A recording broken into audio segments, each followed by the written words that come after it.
Should we go in and get something to eat?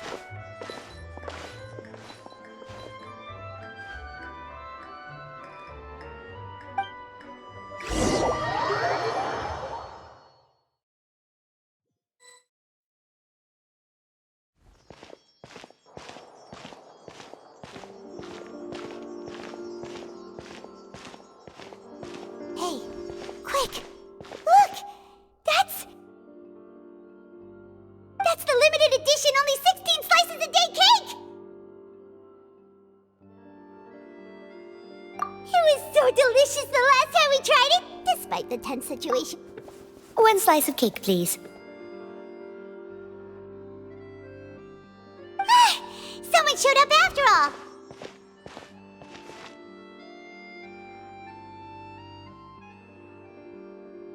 Oh, wait, you're the one from the Palais Mermonia. Oh, are you here to buy cake too? It seems Monsieur Nervalette was right. You really can eat. Wait, did he really say something like that? That's right. Even he has his own preferences when it comes to food. As for me, I love the cake and coffee here. Do you come here often? Usually every day. Every day? It's part of my daily schedule, apart from work. I shall have my cake and coffee. Then what if someone told you one day that this place would be closing soon, and you wouldn't get to eat cake here anymore? What would you think?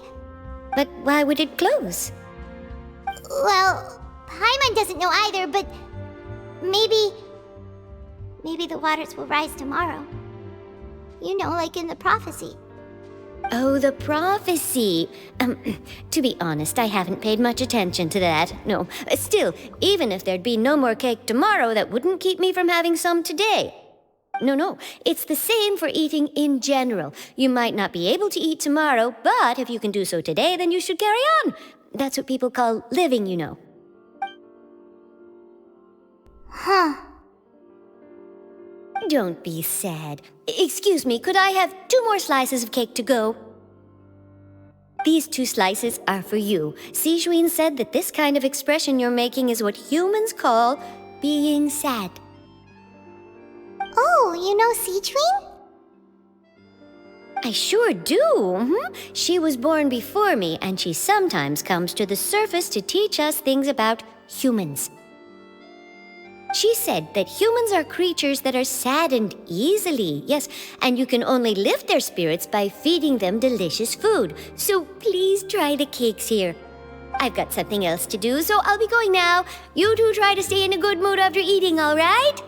Bye.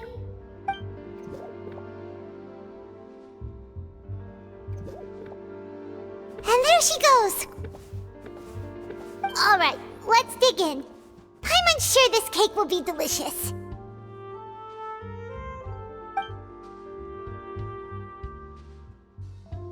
It's more delicious than last time! And the flavor gets even better with a sip of tea. It sure would be nice if we could come again tomorrow. Sure would be nice if we could always eat delicious food here.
office. Let's go look for Charlotte and have a chat.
Wow!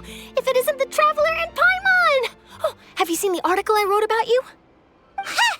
You've got some nerve! You just used us to make some quick mora! Oh, you needn't worry about that. I heard that you were in Poisson some time back, so I sent you a letter to discuss just that. It appears you didn't. It's all right, though. I've said it. Really? You're almost a little too easy to. Oh, Paimon knows you're not like that. Still, what brings you here all of a sudden? A friend of ours met you a while. Ah, so you know. So she mentioned me? What did she say? She said that you're a real dick. No. Huh? Oh, of course it doesn't. That was more. Yeah. Why not? Oh, and that. Oh, so that's a yes? Ooh, splendid! I'll tell the editor-in-chief. Ooh, so much to get done.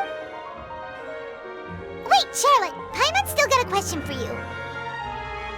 And what's that? If... Huh. That's the prophecy you're talking about, isn't it? If you're seriously from what I've seen, most people don't. So in all likelihood, I'd probably still be prepping at the office. Just think about it. If this nation really... And then do you know what I'd do? Well, I'd write that story. So I'm not a dreamer, nor am I a But anyway, That's...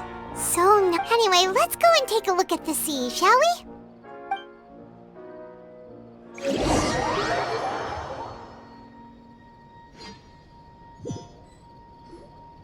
The sea breeze and scenery can be a pretty soothing combo, huh? Paimon's been thinking.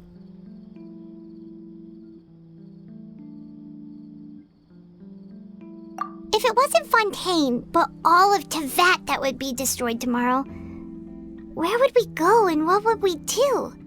No, Paimon should ask, if you could choose, what would you like to do?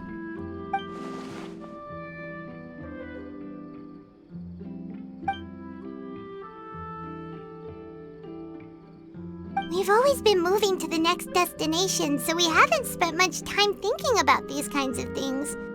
We didn't have to either, with us always being on the road and whatnot.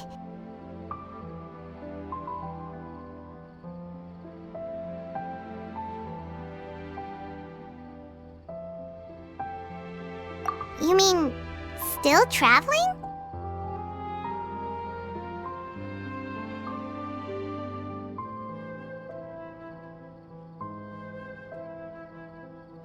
Huh.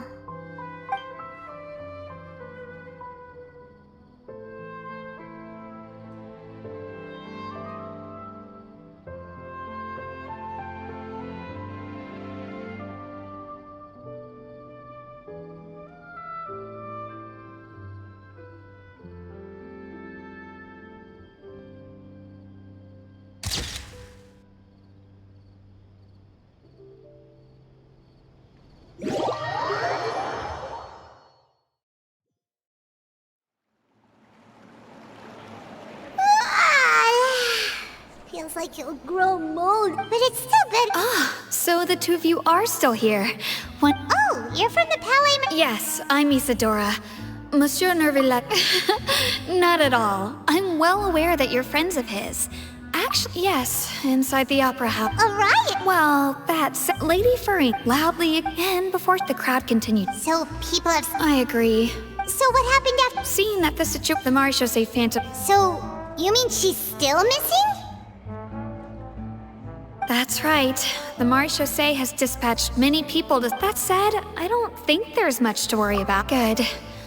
Monsieur Nervillet sent me to tell you about... Don't worry, this is more than... Is that so? Well, sounds like we should hurry over to Poisson then. If we know Farina, she won't try it. And, as we also know, when Nervillet was talking, it would be hard for... Paimon thinks Farina... Huh! Well, what do you think? Paimon knows the answer, of course, but Paimon can do the analysis to back it up, too. Cool, huh? In that case, there's not a moment to...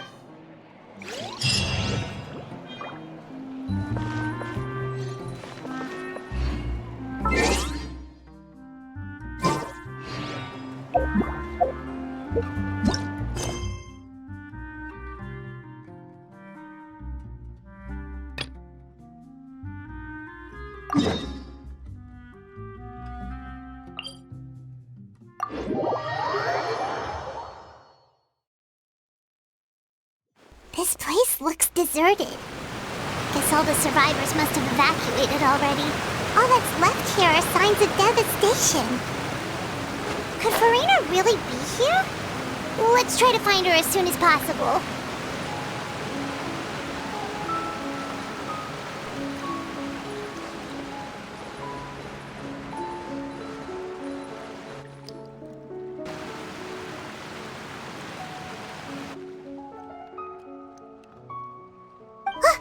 That's Farina, right over there. She really is here all on her own.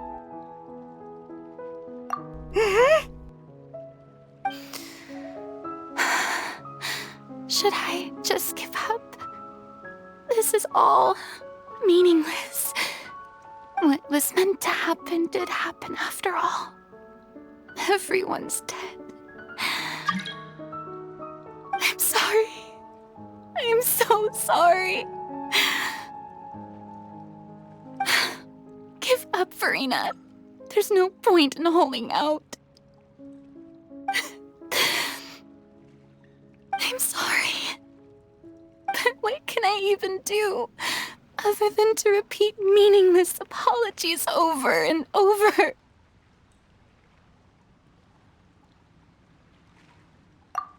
Who's that?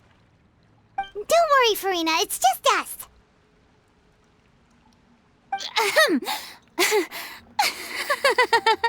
So it is you, blonde traveler from another land. Why, I almost thought you were someone from that mob of my ignorant subjects, come to kneel and beg for my forgiveness. Farina, you were crying just now, weren't you? The tear stains on your face are obvious. What do you mean, tear stains? Oh, I remember. The show at the Opera House earlier this morning was so moving. I'm still trying to process it. Who did that uncivilized rabble think they were, disturbing my enjoyment of the arts? They even dare to tout their Archon. I must teach them a lesson.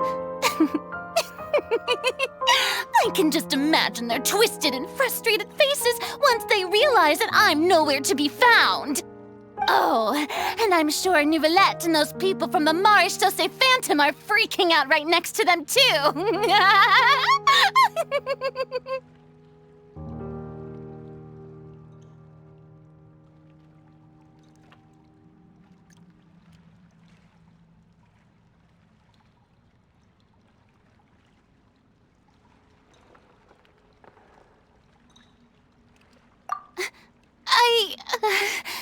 Of course not!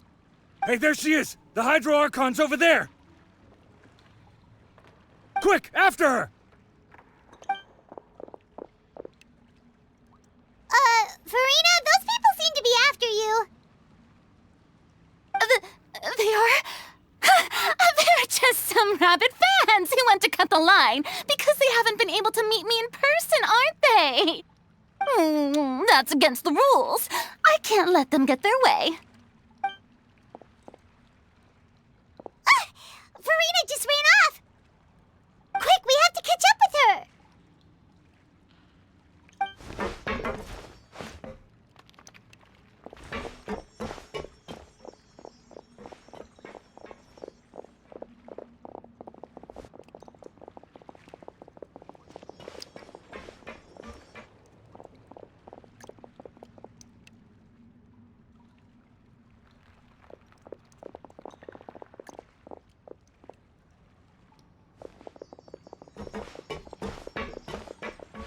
This should be the place, right? Hey, Farina! There's a good hiding spot over here. Quick, come to Paimon before the rest of them catch up to you. What is this place? Hurry, they're almost here. Fine. I suppose haste is warranted. Lead the way.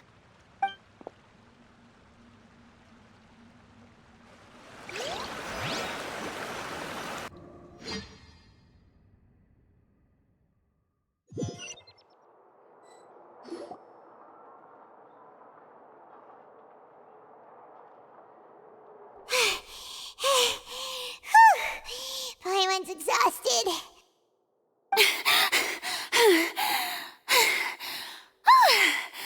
I'm so tired. I totally thought they had caught me. No, I merely gave in to the sheer enthusiasm they displayed.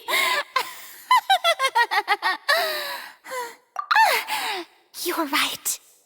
Yep, that's a good girl.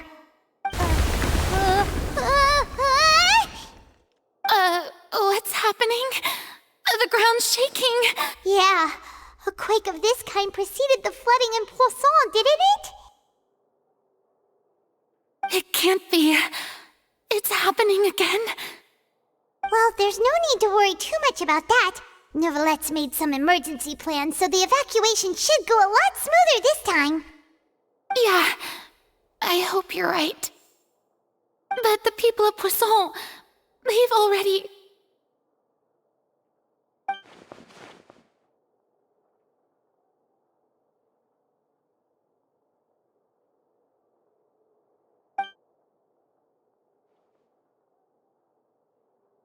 It's true.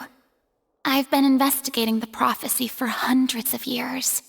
I once had informants all over Tevat, searching for clues and feeding information back to me. I've tried all kinds of ways, too, to hold back the sea. Anything to keep the coastline from advancing. But all my efforts proved to be futile in the end. Really, the truth has been clear to me for a very long time. We cannot make an enemy of the divine. No matter what we do, the will of the heavenly principles will have its way, and the prophecy shall be fulfilled.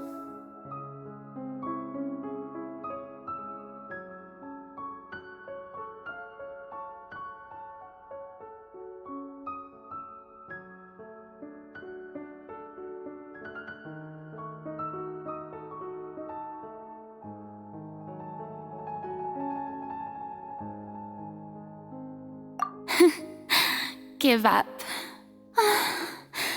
I do love the sound of that phrase. It would mean finally coming to terms with fate, but also for me to finally be free.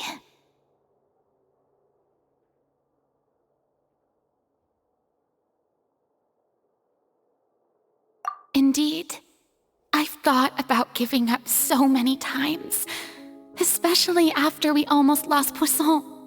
Fate is really unreasonable, isn't it? It has no heart and obeys no rules. The prophecy has only just started to come true, and so many people have already lost their lives. But just now, it all became clear to me. I still don't have the right to come to terms with fate on behalf of everyone else. As long as the final moment hasn't come, it's still not too late. Don't worry. I will keep hope alive for everyone until the very end. Well, that's enough for now. I got the impulse to play the stricken maiden, but honestly, considering my rank and station, that wasn't a good fit at all. Don't take any of what I just said seriously. How could I possibly let Fontaine fall to the whims of trivial prophecy? Come on! Paimon could have sworn you were actually being honest just now.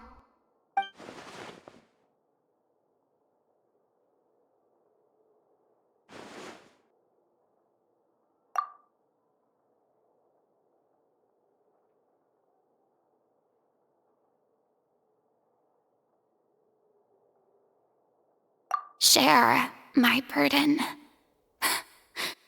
That's impossible. It was fated right from the start that this would be my duty alone.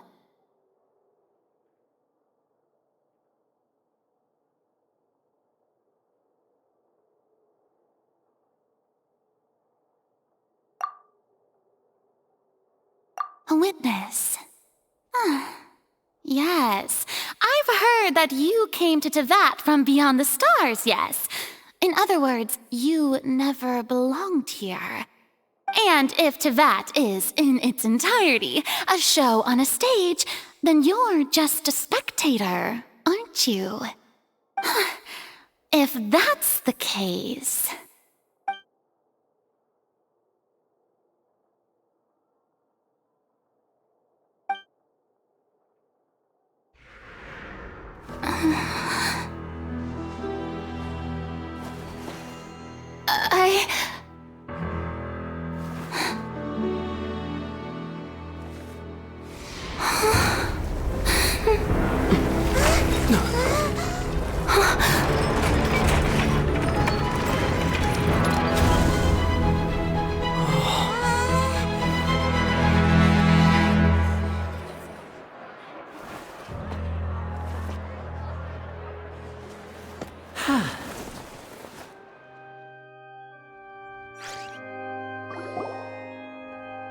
Ladies and gentlemen, this concludes my opening performance. Now, without further ado, we may proceed to the trial of our god.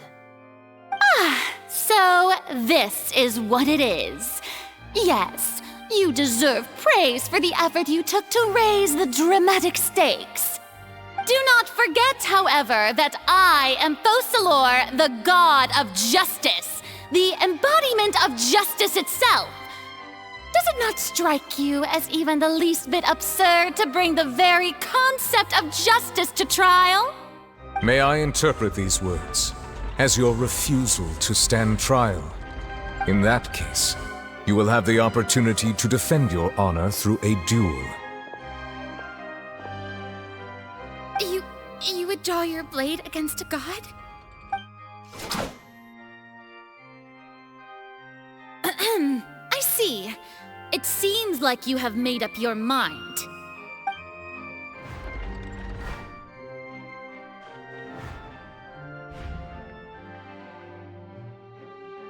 Paimon can't believe it. She just surrendered.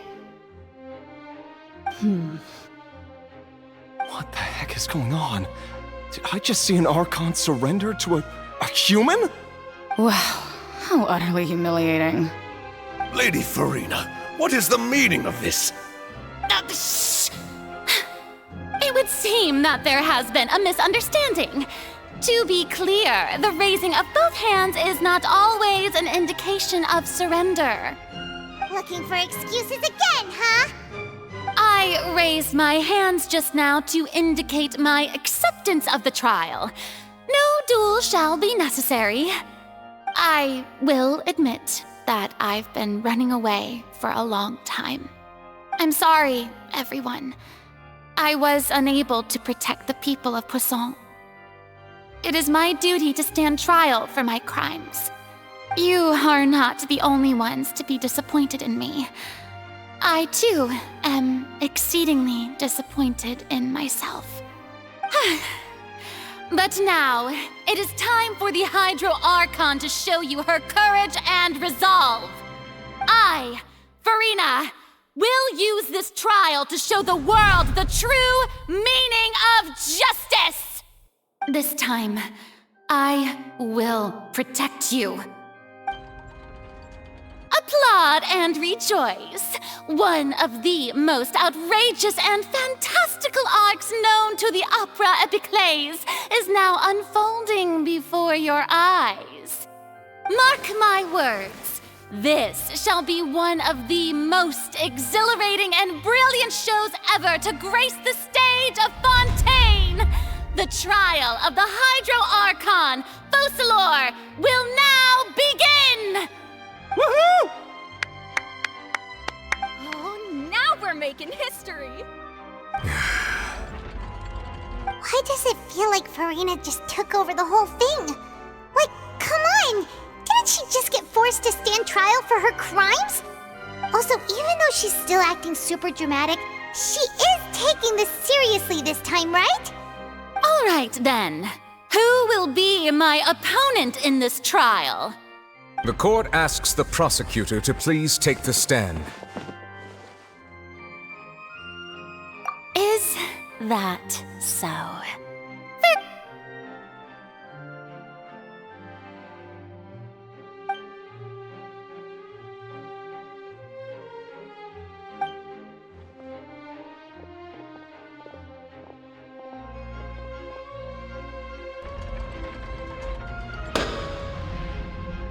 Also, please allow me to ask, as a final question before the trial begins.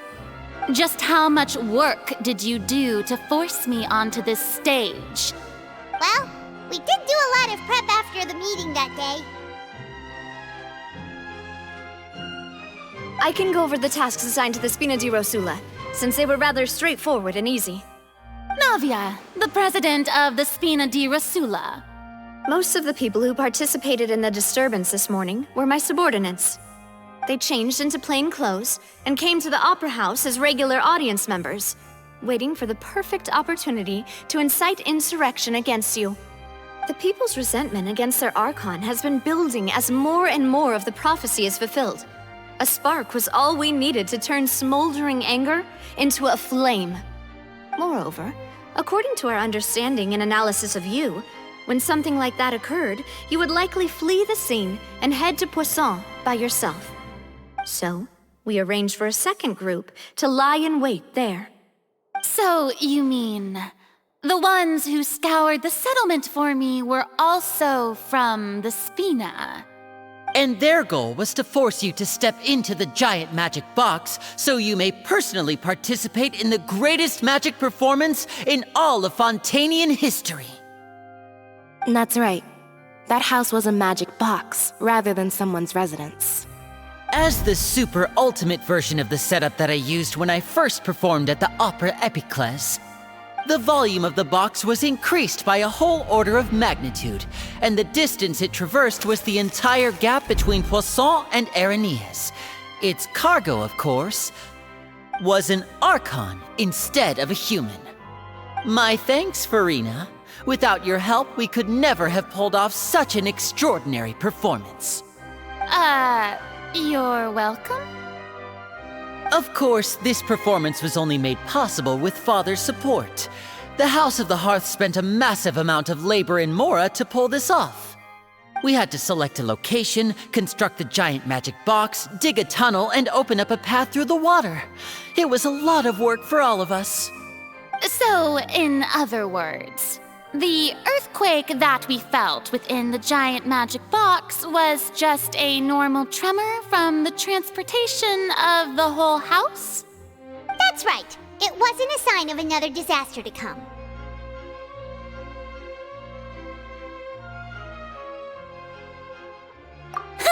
Then, I can guess Nervilette and Cloran's parts. You gathered a crowd, prepared a stage, and made sure that the champion duelist would be immediately ready for a fight. Also that as soon as I appeared on the stage, the trial may commence without a hitch. Am I right? Yes, that is correct. Well, Clorand, I must commend you for your courage. Only the most outstanding champion duelist in Olifontaine would accept a duel with an Archon without flinching. Thank you. As for you, Traveler, I suppose your role was to keep me distracted with conversation once you found me in Poisson. You'd make sure that I didn't notice anything amiss before revealing yourself as my prosecutor once we'd arrived onto the stage. Oh?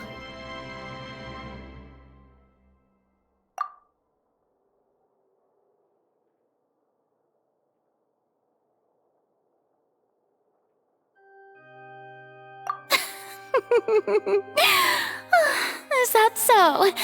Then I suppose I must have missed my final chance. It's fine. It matters not. What's done is done. The stage is already set, so there's no reason to disappoint the audience. Let's see this trial through to the very end.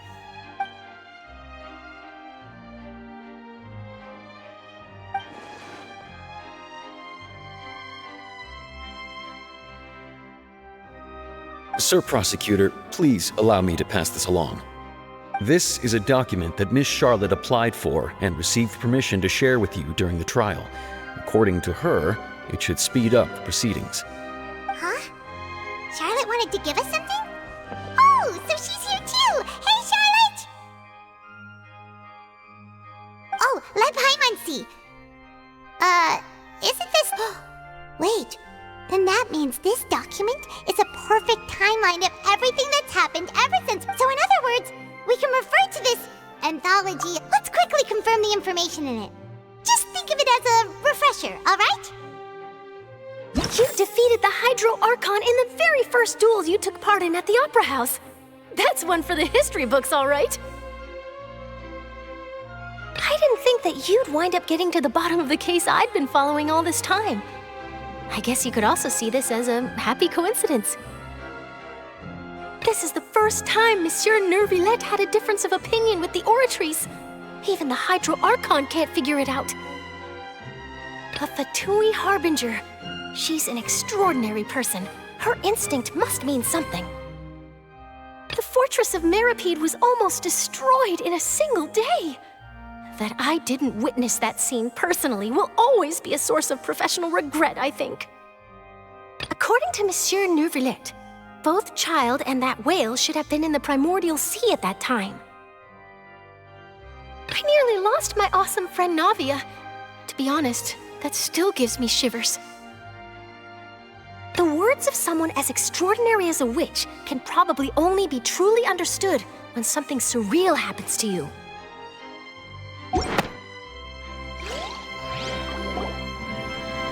The prosecution and the defense are both in position. The trial shall now begin.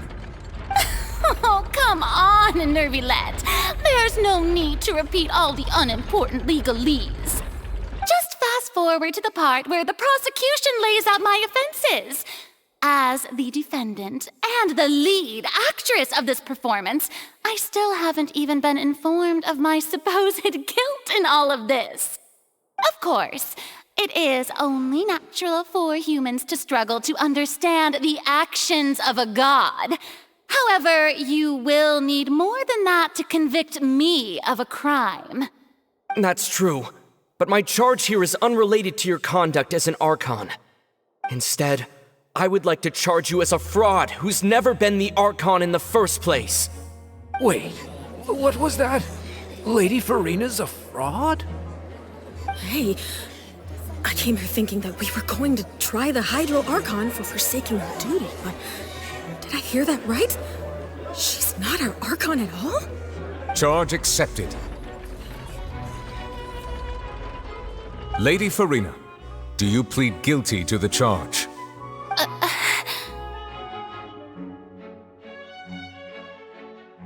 Lady Farina.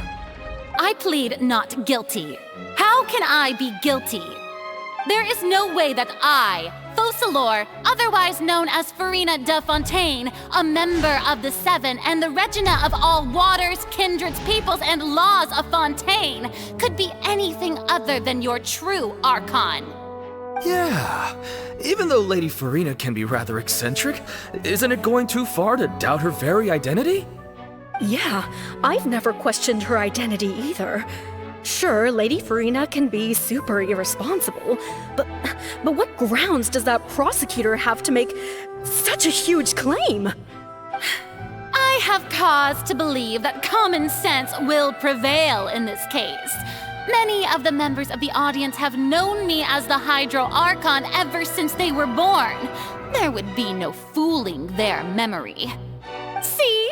Even the Oratrice has decided to show me its favor. Are you sure you want to commit to a charge that will never be upheld? If you wish to drop the case, I can promise you as the God of Justice that you will not have to face trial for making a false accusation. We will treat everything that's happened as a dramatic spectacle and move on with our lives. What do you say to that? Huh.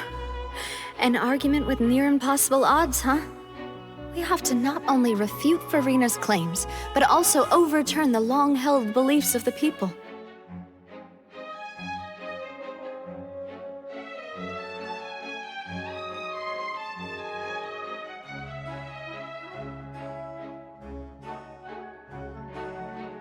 Well, I tried to give you the chance to surrender.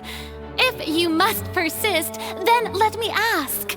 If you believe I'm not the Archon, then what manner of being do you think I am? And if I was not the Archon, then how did I manage to live for over 500 years?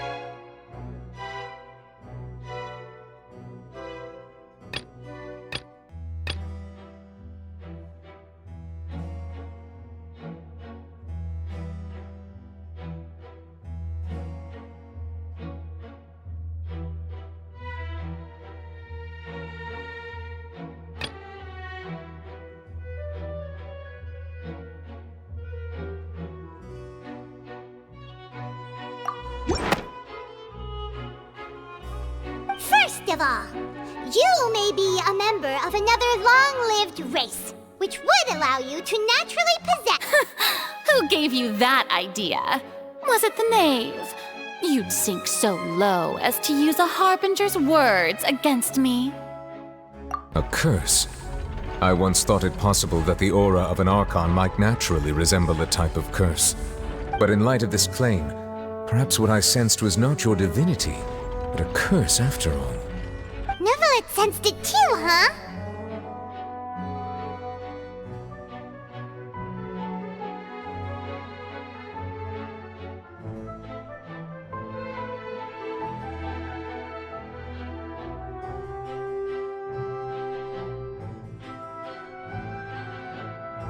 Lady Farina is actually a human? Well, it is true that it's extremely difficult to tell humans and gods apart just by looking at them. It's not impossible.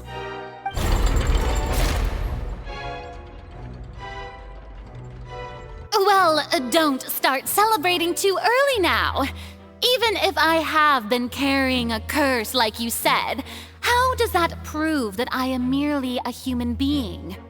Besides, everyone knows that the main difference between a human and a god is the possession of authority. Gods can do what humans cannot. That's why they're worshipped as gods. For centuries, manifestations of my authority have served the nation of Fontaine. One need only to turn their eyes towards the Oratrice Mécanique d'Analyse Cardinal in this very opera house, or consider the endemnitium that is used in every aspect of life.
to reference the Oratrice.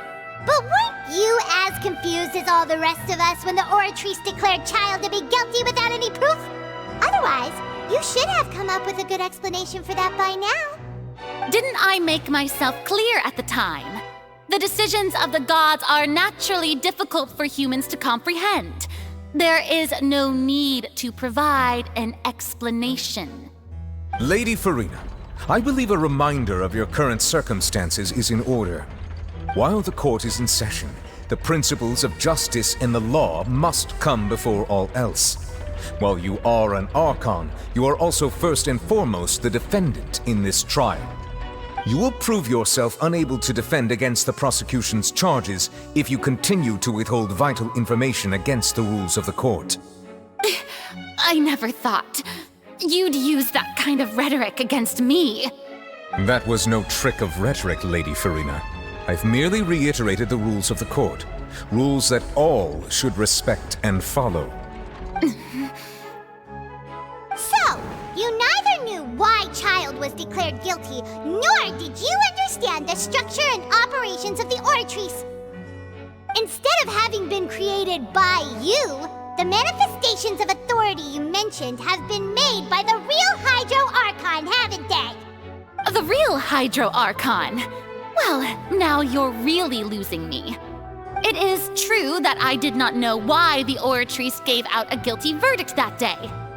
But the Oratrice handed out that verdict unilaterally, and it has been operating independently ever since it was first created. You can't argue that just because a divine creation is flawed, that the god behind it must also be no god at all. She's still throwing out all kinds of excuses. Seems like she's confident that we won't be able to produce proof that she has no My power as an Archon. There are many ordinary citizens in the audience. How can I just carelessly demonstrate the formidable— If that poses a concern, I'm prepared to extend my protection to the audience. You don't need to go that far.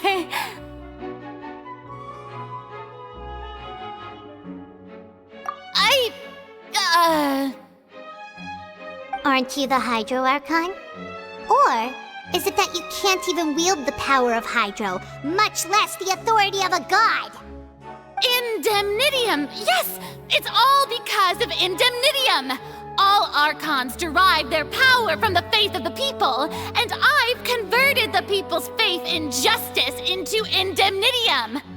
Thus did I give up all of my divine power to provide everyone with energy for their daily lives. Have you ever seen a more magnanimous god? Isn't that a huge stretch? Yeah, no matter how generous an Archon can be, how could they give up all their power? Can a god with no power even still be called a god? It seems like nobody's buying Farina's excuse. Hey, come now, everyone! Please don't stare at me as if I was a liar! I'm still the same Farina you knew, right? The one that you loved! Shouldn't you want to believe in me? Please? You've got to believe me! If what the prosecutor said is true, she really has committed a grave offense. Did she deceive all of us? And all of our parents and grandparents too? And all of our ancestors? Ever since they were born? Enough! That's enough. Tell me then, if I'm not the real Hydro Archon, then who is? If you have no evidence of another Hydro Archon's existence, nor can you find anyone who can back up their claim to be such, then what grounds have you to say that I'm not actually the real deal? Wow, she came up with yet another argument. How can we refute her now? Seems like she really doesn't want to give up.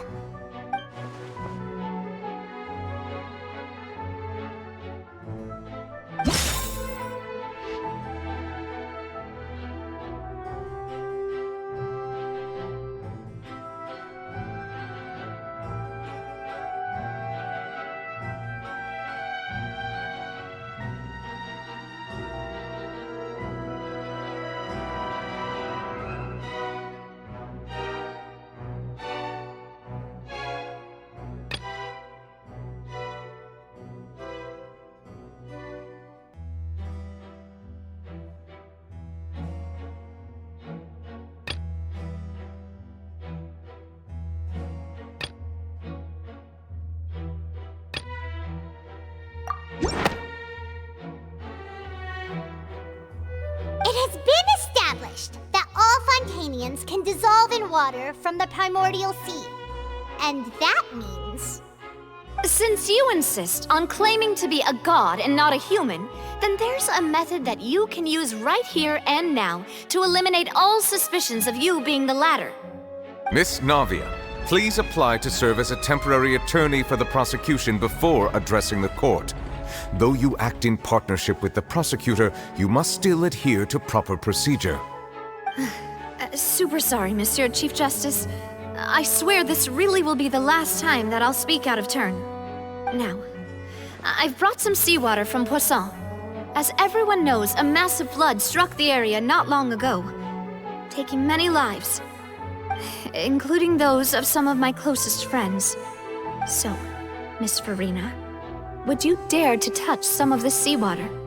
If we are to believe that you are indeed the real Hydro Archon, touching this seawater would have no effect on you. All it should do is strengthen your case. But if you don't dare to touch it, then we would have basically proved the reverse.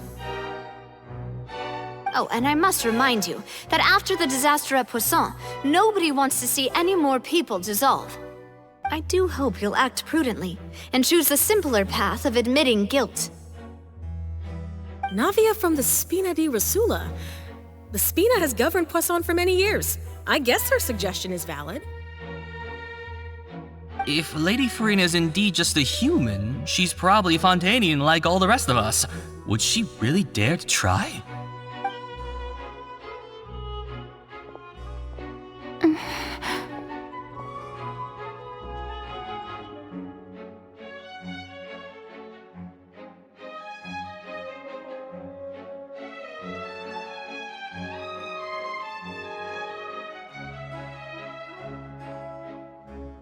Lady Farina, this test has been unilaterally proposed by the prosecution.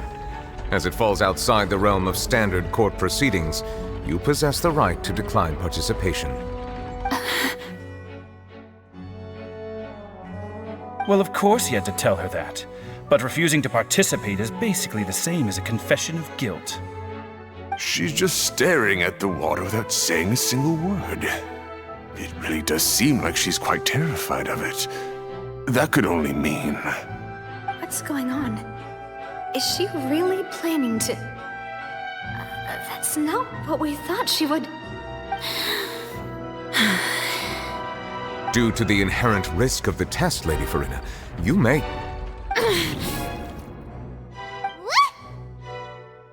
Hey!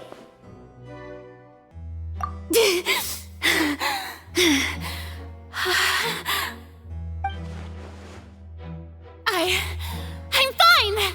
Look at me, everyone! My hand is still here! I haven't been dissolved! Will you believe me now? I really am your Archon! I'm nothing like a normal human who would fall apart as soon as they touch this water! Really, was this not the most obvious thing in the world? Miss Siegewin? If you are present, Miss Siegewin, please come forward and attend to the defendant. Siegewin? Don't be nervous. It'll just take a few seconds. Let me see. That should be enough. Please announce the results of your evaluation to the court, Miss Siegewin. As everyone doubtlessly saw, Miss Farina was displaying symptoms of hyperventilation and flushed skin. These indicate that she was experiencing the adverse effects of exposure to primordial seawater. The extent to which she was affected is the same as other humans when exposed to primordial seawater of a similar concentration. Thank you, Miss Siegewin. Lady Farina, you may return to the defendant's stand. Oh wait, what did she just say? I didn't get dissolved! Shouldn't that be enough to prove my innocence? Well, considering your tendency to run from your problems, we did originally prepare a direct sample of the seawater around Poisson. However, after extensive discussion, we exchanged it for a sample that is not concentrated enough to dissolve an actual human. After all, on the off chance that something entirely unexpected might occur, We don't want anyone else to lose their life to the sea. Yeah, so out of regard for Farina's life, you secured a low-concentration sample and asked the head nurse to serve as an expert witness. It's a great thing that the direct sample wasn't actually used. Farina could have... I can't believe you...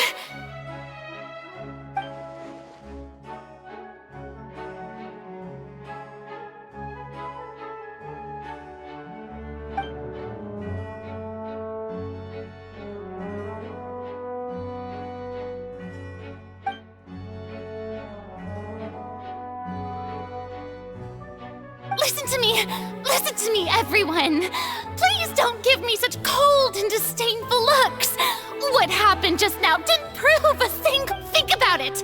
How can you conclusively prove that an Archon can't also be affected by the primordial seawater? Also, if I was really just a human, why would I dare to...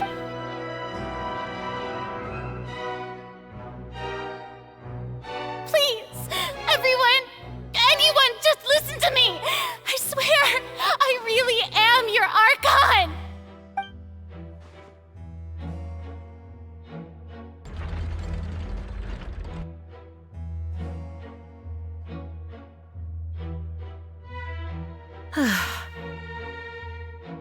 I don't think anything she says at this point will sway anyone. The odds are just too stacked against her now. With all the things that have been said, Paimon doesn't think there's any way left for Farina to win. I believe the time for arguments and presentation of evidence has come to an end. If there are no objections, we will move on to the final judgment.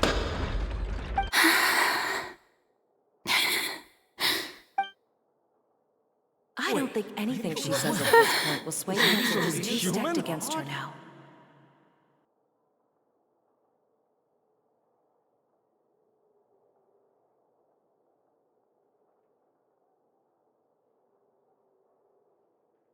In my capacity as Chief Justice, I shall now render judgment on Farina's misrepresentation of herself as the Archon of Fontaine. As a human who knowingly deceived her fellow citizens, Farina is... guilty.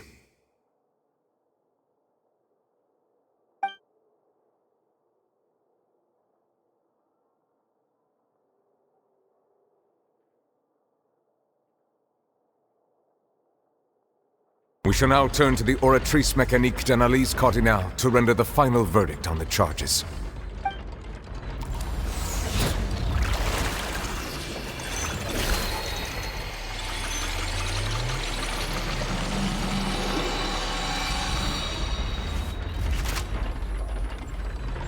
According to the judgment of the Oratrice Mécanique d'Analyse Cardinale, Farina is... Well, what's wrong? What's the Oratrice's verdict? No, the Oratrice also displays a guilty verdict. Isn't that correct then? However, the exact wording of the verdict is thus: the Hydro Archon, guilty, to be punished via the death sentence. The death sentence? That's actually one of the available sentences? I've always thought that it was just a myth. The one and only time the death sentence has been handed out at the court, and it's been given to the very person we've worshipped as the god of justice?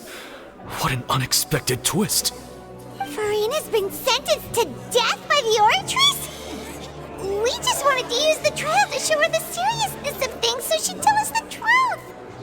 How did things escalate this quickly? This outcome is indeed quite strange. According to Fontaine's current definitions of justice, as well as its recommendations for criminal sentences, is this sentence really appropriate for the crimes that have been committed? Yeah! Even Fauché wasn't sentenced to death by the Oratrice. You know, the real evil mastermind behind... Indeed.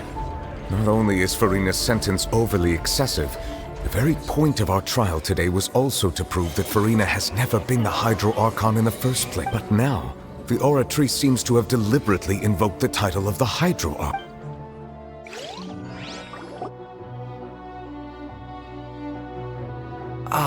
Excuse me, if I may interrupt. Is the trial still going? Fremine! You finally made it. I assume this means you've completed your mission? Mm-hmm. Any mission Father assigns to me will always be top priority. Is that the first prophecy slate? Huh. So the knave privately arranged for Fremine to try and find the missing slate. I looked everywhere and finally found it at the bottom of the sea. It took me a long time to get around some dangerous stretches of water. But has the trial already concluded? Then doesn't that mean I've come too late? Oh no. Father will be disappointed in me.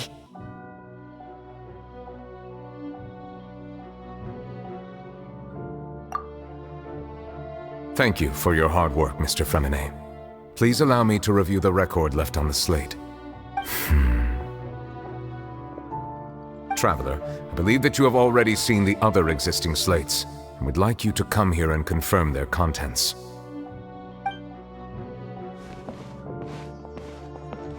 Huh?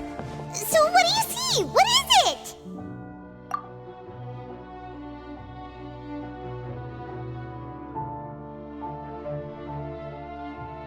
I believe I've now made sense of the Hydro Archon's crime. It has to do with Fontaine's lost history. Huh? Isn't the Hydro Archon just guilty of deceiving her people? Oh, wait, no, that's Farina, and we've already proven that she's not the Hydro Archon. So when you say Hydro Archon, do you mean the real Hydro Archon we've been kinda talking about? In truth, everything that you've encountered in Fontaine up until this point can be traced back to the contents. However, I'm uncertain as to how much sense they currently make to you. Okay, let's try to recall the contents of the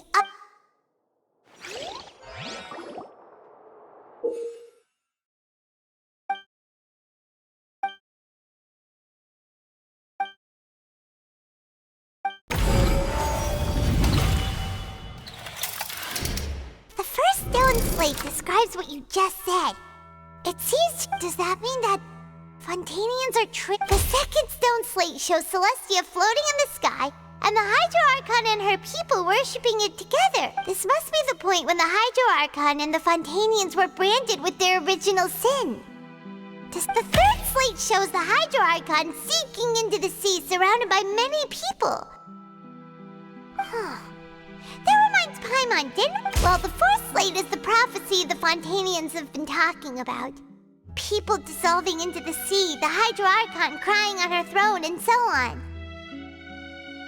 We didn't believe that such a crazy disaster could happen at first, did we? But after that incident, it was just a question of...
We know from the case of the serial disappearances of young women that Fontainians can be dissolved in... And the first stone slate tells us that long ago, the Hydro Archon used her power to turn Oceanids. This might be the reason that Fontainians can dissolve.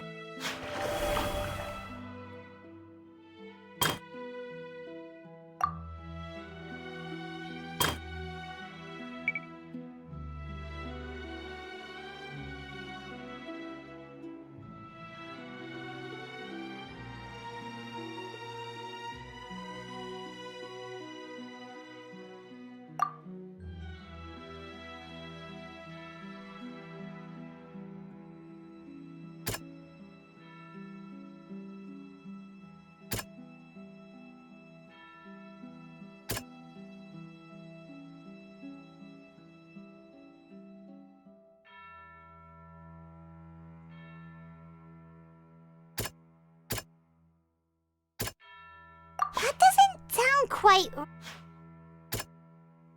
That doesn't sound... That doesn't sound... That doesn't... Perhaps what is about to take place has all happened before. The true sin and the...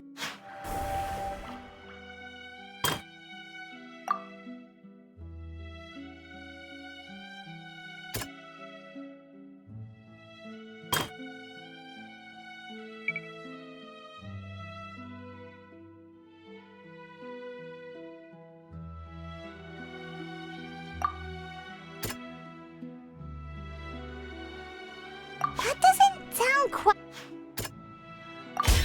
It's not as simple as falling into the sea. When Navia fell into the sea, her consciousness was subjected to judgment. That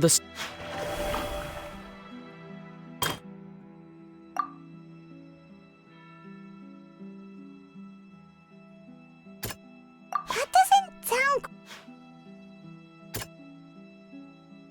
That doesn't sound...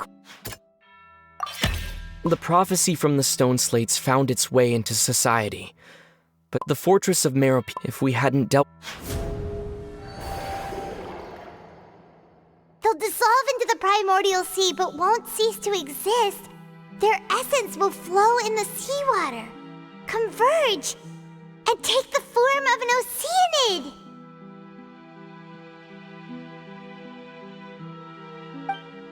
The Hydro Archon was sentenced to death in court, shocking everyone present. Perhaps this means that her sin was actually Fontaine's original sin. Navia fell into the water inside those ruins, and she nearly dissolved.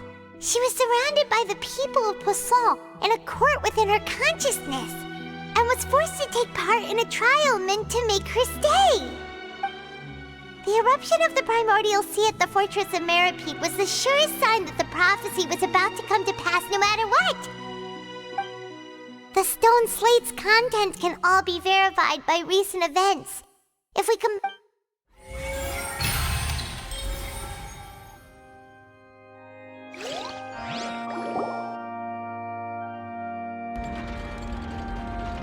Huh? Oh, Paimon gets it now! But... Then it feels like we're going to have to share some truly shocking revelations. Let's hear them.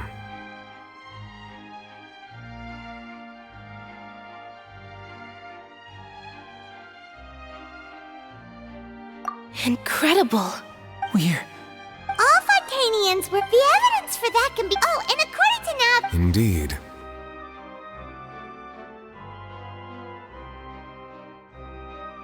Yeah, and it follows from the content of the that could also explain... The Hydro Archon's true sin? And yet, after many hundreds of years, the Hydro Archon's creations have turned around to try to judge the Archon within the Opera Epiclese. Yeah!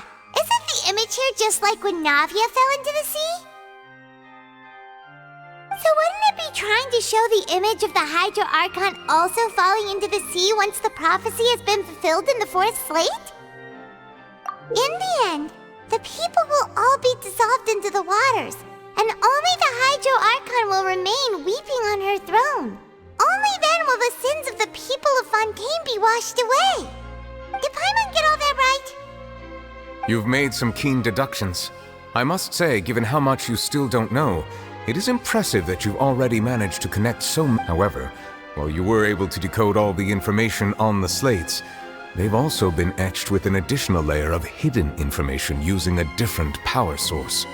When we were at the ruins, I tried to decipher the hidden information recorded in the slates.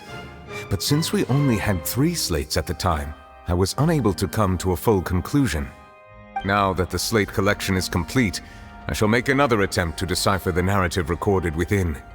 If everything goes well, we should finally be informed of the unadulterated truth.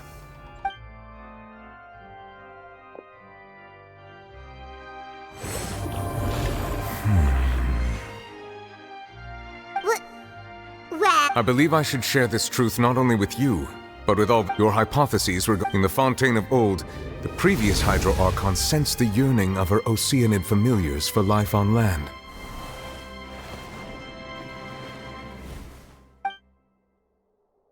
The Oceanids were enamored with the beauty and romanticism of human beings, and wishing to have those experiences for themselves, expressed to the Hydro Archon their desire to become of a similar kind. However, even though water as an element is intricately linked with the power of life, the Hydro Archon, as one of the seven, did not possess the authority to create a new form of human life. Not one to give in, she eventually found a way to create permanent humanoid bodies for her familiars by appropriating the power of this planet's primordial sea. She poured primordial seawater into the Oceanids' blood vessels, creating humanoid mimics in the process. But if Fontainians were to ever come into direct contact with water from the primordial sea, the power within their bodies would escape these artificial restraints and return to the sea. As a result, their forms would collapse, and they would be reverted to their original forms as Oceanids. Of course, the Hydro Archon never received permission from the heavenly principles to create a new human race. And thus, the Hydro Archon and all of her creations came to shoulder the original sin of appropriating the power of the primordial sea. That is the true history of how the people of Fontaine first came into being. So we were all Oceanids before we turned into human beings? That's way too much information for me. I think I'm just going to pretend that I never heard a single thing. Wait, but if that's the truth, we can't let the Hydro Archon be sentenced to death. After all, her only sin was creating us. This really might be too much information for your regular Fontainian, but it does answer a lot of our questions. Alas, your hypothesis regarding the third and fourth stone slates was inaccurate. The slates' respective positions are, in fact, correct.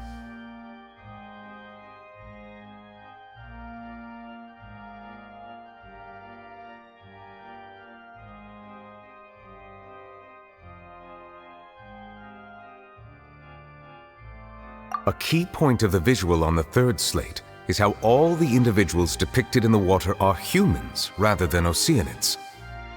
They have not been dissolved, which implies that the water depicted in this slate is not water from the primordial sea.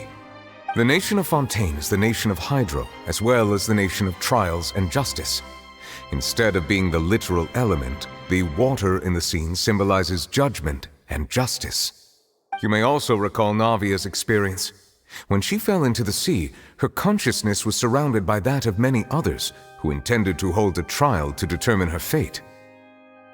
Therefore, the meaning of the third slate is that the people of Fontaine shall try the Hydro Archon at the court of justice.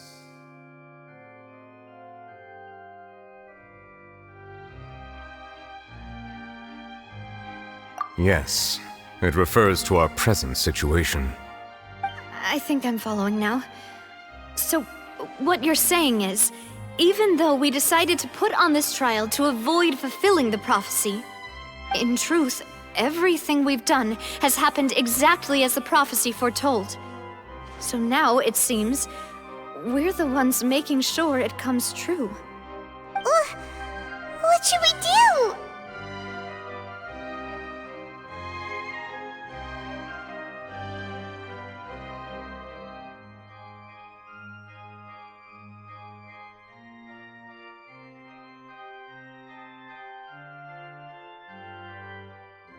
Huh. No matter what, the prophecy will be fulfilled. Is this what it feels like to be a prisoner of fate? If that's the case, does that mean the scene in the fourth slate will also be fulfilled soon? Traveler, I would like to point out another small fallacy in your deductions. About the fourth slate, you probably thought that the eruption of primordial seawater beneath the fortress of Meripede served as the surest sign that the prophecy was about to come to pass, yes? However, I believe that rather than being a sure sign, that eruption could in fact only be a small warning of something far worse to come. As for the root cause of the catastrophe, I believe you've already encountered it once before.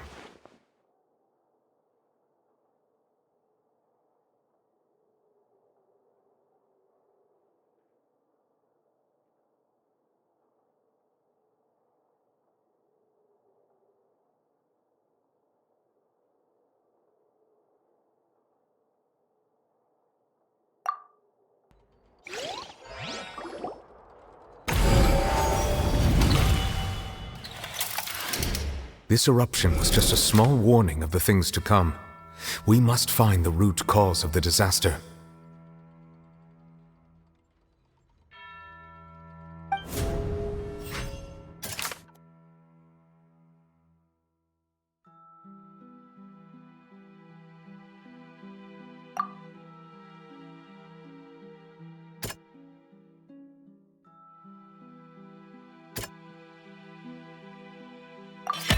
It was both dream and real.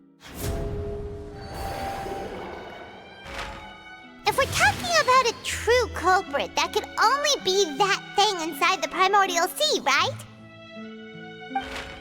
The truth, the original sin, the trial, and the root cause of the disaster.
That was way too close!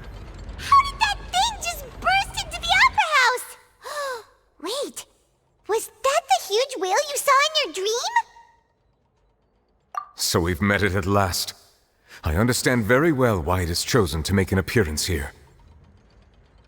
That whale does not belong to Tevat. It is a monster that has traversed the stars, weeping all the while. It has been greedily consuming the energy from the planet's primordial sea, using it to grow. That is the main cause for the rising sea levels. And once it has finished consuming all of the energy contained within the sea... You said that when the Hydro Archon first created Fontanians out of Oceanids, she filled their blood vessels with primordial seawater. Precisely. That whale finds the blood of Fontanians nigh impossible to resist. Therefore, when it left the primordial sea, it decided to make its next stop a packed opera house full of food. Food in the form of Fontanians.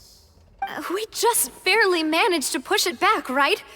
In that case, won't it come back to target the people again once it's managed to recover its strength? That is correct. Indeed, it is more accurate to say that we should thank that Harbinger for buying us some time. Without him, the whale would have likely come onto land far sooner. From the way he looked, he must have been fighting the creature for quite a long time. That battle maniac. We've always known that he had a special connection with that whale, but we definitely didn't expect it to help us out like this. actual cause of the disaster recorded in the prophecy? All we need to do to stop the prophecy would be to find a way to beat it up, right? It is too late. It had already absorbed too much of the primordial sea's energy before we could notice it. At this point, it has become practically integrated with the sea itself. Even if the entirety of Tevat were to be destroyed, it could still survive and swim off towards some other world.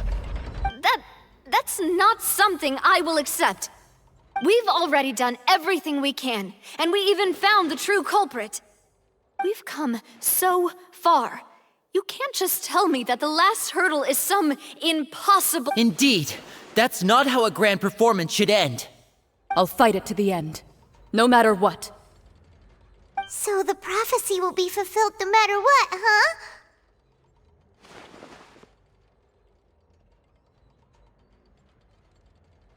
The prophecy. Yes, what has been prophesied will be fulfilled. You...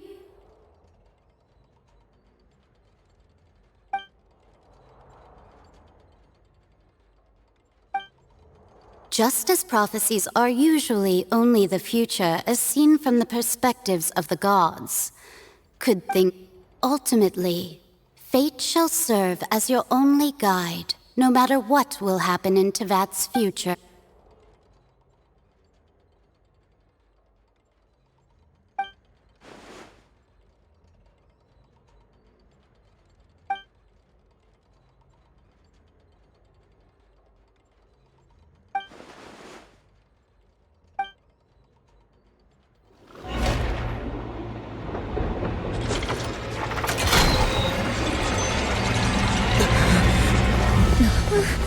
What's happening with the aura trees?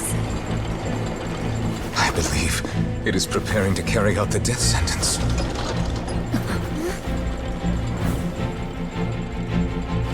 Furina!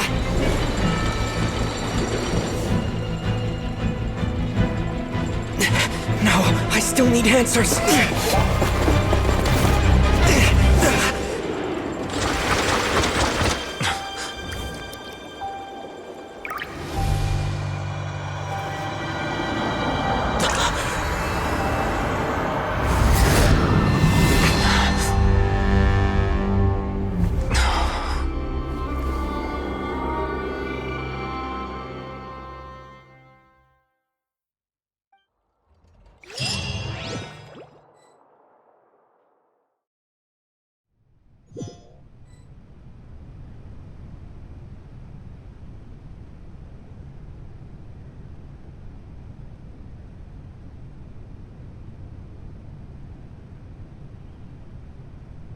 You...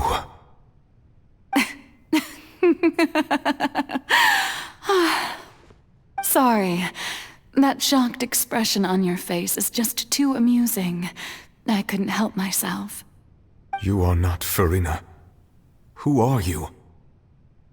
The sweet sound of bewilderment. Marvelous. A sure sign that my attempt to deceive everyone was a resounding success. But to answer your question, I am Focalor. You know, the god. Focalor? Why did you deceive us? Oh, that wasn't my goal, of course. Goodness, no. But I had to fool everyone else too, if I was to stand any chance of deceiving the heavenly principles. Deceiving the heavenly principles? It's all because of that pernicious prophecy. Dreadful, wasn't it? Everyone doomed to dissolve. Fontaine condemned to be flooded. One was not amused. In fact, one was positively bemused when that problem was thrust upon me by my dearest predecessor. That's the former Hydro Archon Egeria for the uninitiated. It hardly gets more disastrous than a preordained national catastrophe, now does it? She knew full well that the prophecy would surely come to pass. And as one of the seven, she also knew full well that one defies the heavenly principles at one's peril. So yes, as you have no doubt surmised, it was a rather impossible situation that I found myself in. I spent a terribly long time mulling it over, alone on the ocean floor. And I was almost growing barnacles by the time I finally realized there was only one possible solution to this confounding conundrum. I had to outwit the heavenly principles, allow the prophecy to be fulfilled, ostensibly at least, while saving everyone at the same time. I'm a genius, I know. I can only assume that's why Egeria chose me as her successor. Although, looking back now, it was hardly the inheritance one dreams of. Between the task of saving the nation, the quotidian duties of the Hydro Archon, and not to mention the original sin of creating a new race of humans, I dare say she left me quite a colossal mess to clean up. But one can only play the hand one is dealt. I did not choose this, any more than I chose to be one of her Oceanid familiars. So you were also once one of the Oceanids, transformed into a human by Egeria's hand? Yes, I was. I always dreamed of becoming human. And I still do, even now. In my eyes, to be human is to be part of the greatest opera ever known. After becoming a god, I separated my divinity from my body and spirit, leaving behind only a self that was as naive and bewildered as my past self on her first day as a human being. The me you see before you now is that divinity, and the human counterpart I left behind, I named Farina.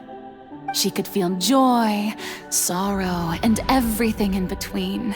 She could be as vain and conceited, or as meek and vulnerable as she wished. Her strengths were of a kind only a human could possess, as were her shortcomings. But in my eyes, Farina's humanity was what made her perfect. She was perfectly human in every way. The person I always wanted to be. Anyway, so then I cursed her. All part of the plan, of course. The plan to deceive the heavenly principles. Do you still remember the final scene of the prophecy? The Hydra Archon alone, weeping on her throne. In order that the prophecy might appear fulfilled, I invited Farina to be an actress, to play the part of the Hydro Archon in the prophecy. Under the curse I placed on her, so long as I, Focalor's divinity, continued to exist, she could not die. But nor was she free to live her life in the pursuit of happiness.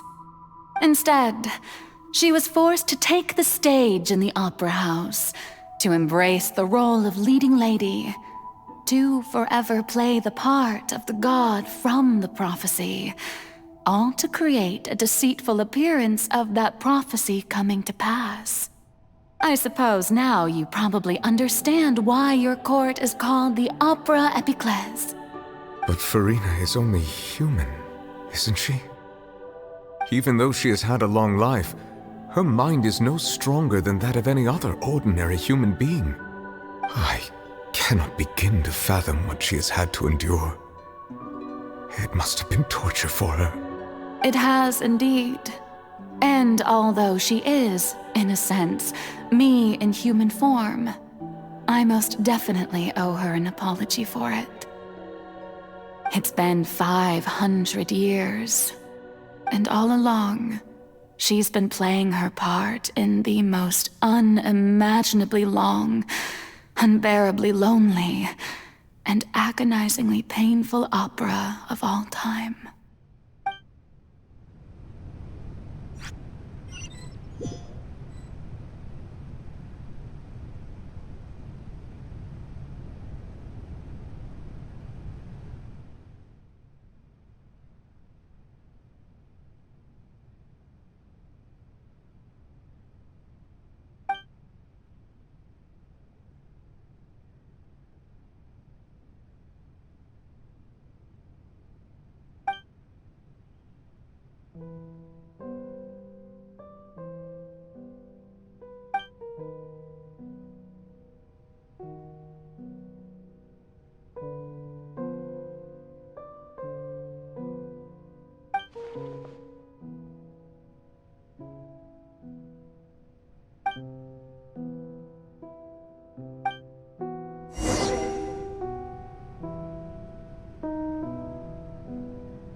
Oh? Who permitted you to come onto the stage? Now, I understand your admiration for my august self, but I must ask you to keep to the rules. All right. It is not my intent to reprimand you. There is no need to state your name. Just be off with you. Do not distract me from my performance.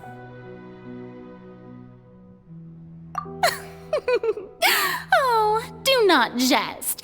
Can you not feel it? I am Focalor. The eyes of countless Fontanians are upon me. I must, at all times, display the...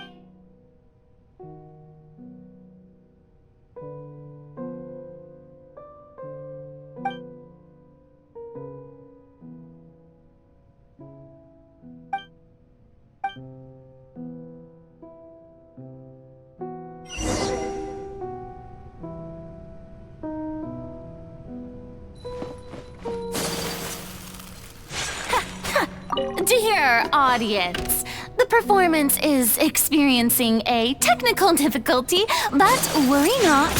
The guards shall resolve it soon enough.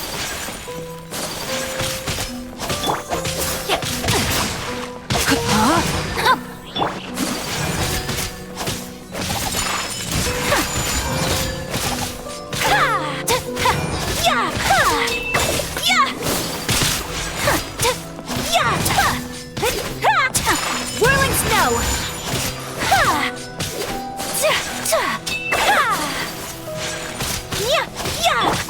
Rain outlines your fate.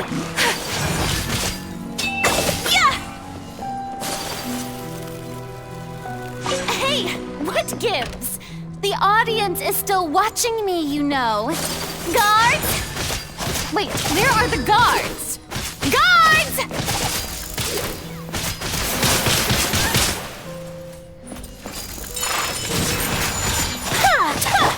No, my sword!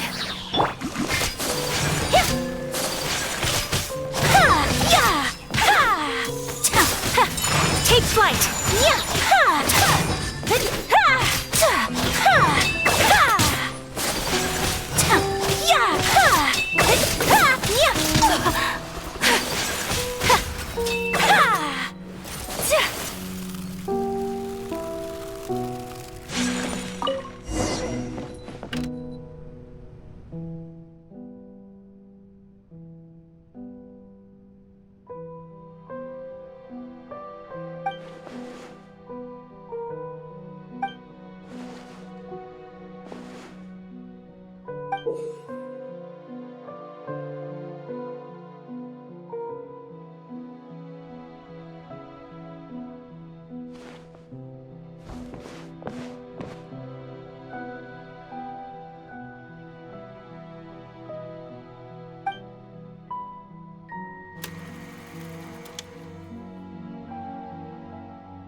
Farina.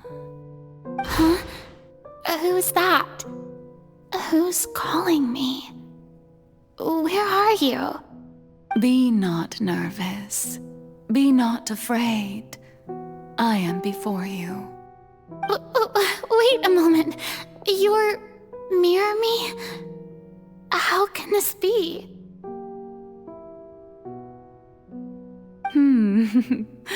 Mirror you, huh? You know what? That's not bad. Let's go with that.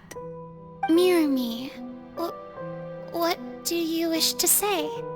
The prophecy. Have you heard of it? What prophecy? Wait. I know. I think. I don't know why, but it's in my head somehow.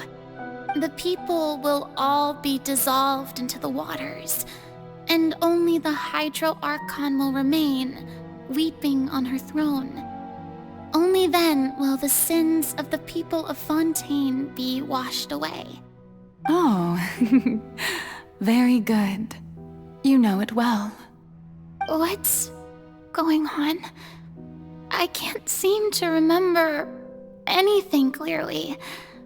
The only thing I know for sure is this prophecy. Will it really come to pass? Yes, it will. And that is why I've come to you. Disaster will come to Fontaine sooner or later. Things will develop just as the prophecy declared. There is no escaping it. But doesn't that mean everyone will die? I'm a Fontainian just like them. Will I dissolve too? Oh, don't worry. Magical meetings exist in this world precisely to give people a chance to turn things around. It is the reason why you met me today. I will tell you how to save everyone, but you may have to suffer somewhat. Oh, so there's still hope after all. Goodness, you frightened me. You spoke so much and with so much certainty. As for the suffering, well, I will admit that the first thing that came to mind was, why do I have to be the one to suffer? But if the prophecy will come true, I'll also die anyway, right? So if I've already met you as my magical meeting in this world, if there were scales, with all the people of Fontaine on one side and my pain on the other, is it not obvious where the scales should tilt? You truly are the perfect human, my ideal. I suppose this would also be the justice that belongs to you. Huh? Don't worry, it's nothing. Listen well. Fontaine has just lost its Hydro Archon. I need you to play a role, that of the new Archon. Play as a god? That's right. You must begin a never-ending masquerade. You must never let anyone suspect your identity. If you can keep it up, then I shall have my way of defying this prophecy. But should your identity be revealed, then all hope will be lost. But how will I do this? A human assuming the role of a god without being exposed. Don't worry. What you must do is not to turn yourself into a real god. You simply need to play the role of a god as humans imagine them to be. Being a human yourself, I'm sure you already know what such an entity would be like. Remember, your true challenge will not be pursuing divinity, but contending against humanity. I'm still not sure I understand, but I'll try. I'll try to do this. So, how long am I going to have to play this role? To accomplish this mission, you will have to stay on the stage for many, many years. You will endure and not grow old until your task ends. But I promise you, all will eventually end in a magnificent and dramatic trial, and everyone will be saved. A trial, huh?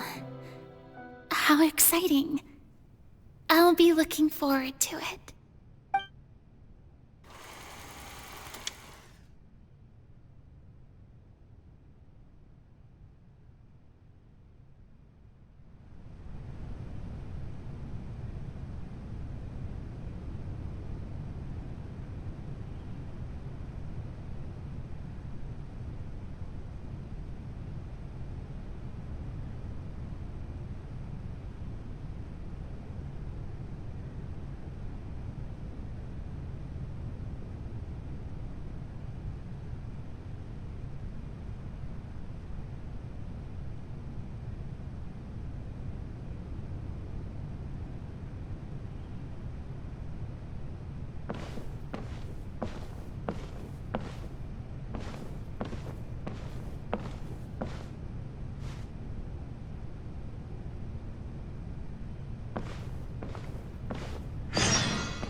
Maison Cardinalise has announced my accession, but this is my first time facing the people. What should I say to most appear like a god? Ladies and gentlemen, good evening, and welcome to the Opera Epiclese. I'm sure you've all heard about how I have taken on the role of Hydro. In truth, I know little about becoming a nation. As the god Focalor, the god of justice, I shall do all within my power to lead you into an age of fairness and justice. Once again, thank you all for coming. If you should have any questions or suggestions, please send them. This should do it. I thought I might stammer, but thankfully, I was able to convey my thoughts just fine. Okay, and next. That's the new Hydro Archon. Is this some kind of joke by the Maison? I would have thought that a being that surpasses humanity would be a bit more assertive. Hey, did you hear that? She even told us to send her suggestions there at the end.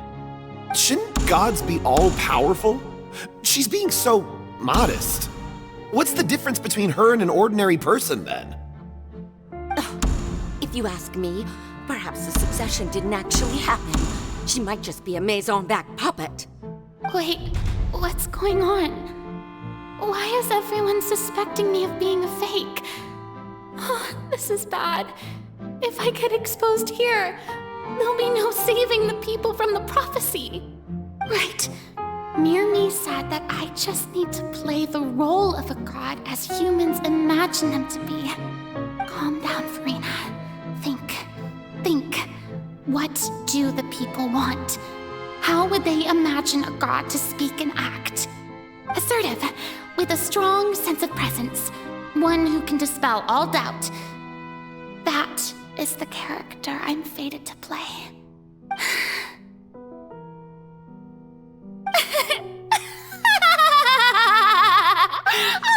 Oh, very good, my people. Only ones such as you are deserving of my rule. Now, I was wondering if some weak puppet were to one day come onto the stage and claim ownership of this opera house, would the children of Fontaine follow them? Well, it seems that you would all see right through them. Having passed my test, you are qualified to witness wondrous trials alongside my august self, here in this opera house. You may consider my previous act a door gift of sorts. I thought it was a debut that suited the atmosphere. Now then, let us be reintroduced. Ah, so that was just a performance. How could I have forgotten that we were inside an opera house? Personality? It's quite shocking, to be honest, but I suppose it's a better look than before. Such a fascinating and bold deity. How wonderful! Our future may yet be bright after all. It seems I've turned them around. Best follow this flow and restart my accession speech.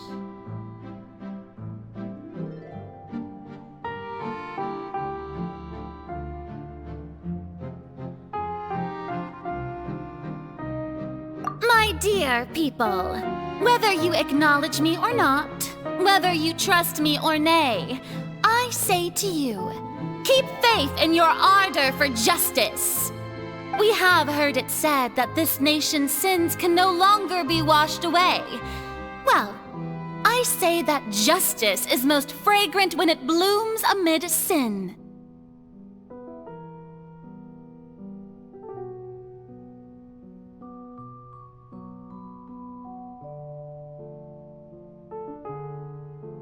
No, this won't work. They'll suspect me again. I must play the role that they want me to play. The scales of justice should not weigh heavy in the hands of its god. On one side, it must carry fairness and justice. And on the other, praise and applause. May law be the prayer on our lips, May judgment be our worship. Let us light the fires and drink to the future of Fontaine!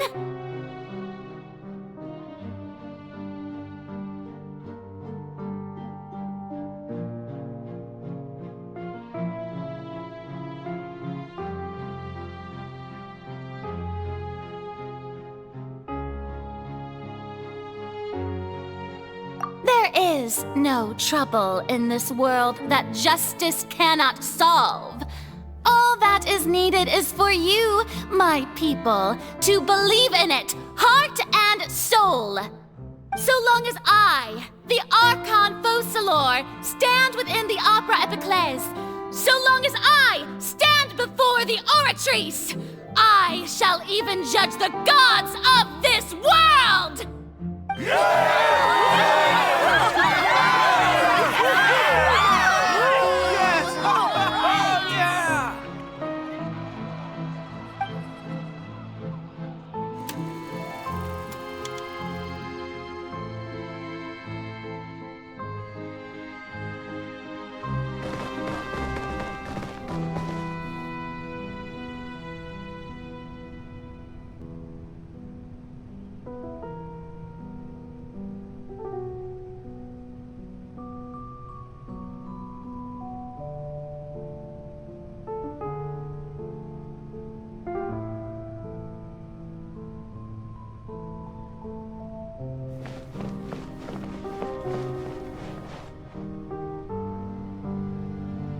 Lady Farina, here are today's case reports, as well as a summary of the follow-up for your perusal. Come now, was I not just at the Opera House in person? Leave these kinds of things to Neuvillette. Besides, none of these trials were the one that I'm looking forward to the most. If I may be so impertinent, what kind of trial are you truly looking forward to? A magnificent, dramatic, and wondrous trial. A trial to end all things. How could you hope to understand? That's true. I fear I lack the ability to grasp your divine thought, Lady Archon. No need for fright, and do not take what I said before too seriously. Go now, do your duties. The trial I await. It will come one day.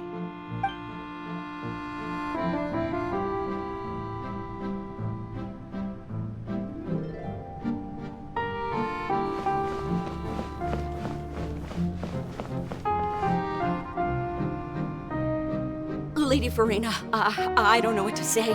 Thank you for agreeing to see me. No need to thank me. Or rather, thank your own sense of perseverance instead. Long have you stood in line to meet me, have you not? Oh, I'm afraid that's just an inevitable consequence of my divine charm. All right, Deoteria, is it? How is your son's illness?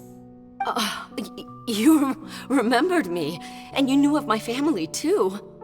He is doing much better now. In fact, he is far more of an ardent believer than I. He was the one who forced me to seek an audience with you, and to bring your words back to him. Oh, good. Very good. If this should happen again in the future, please do not hesitate to come and tell me. Going down to citizens' homes every so often, while not usual practice, should serve as a fine change of pace. Ah, you're such a gentle and wise god. Thank you once again, on behalf of my son.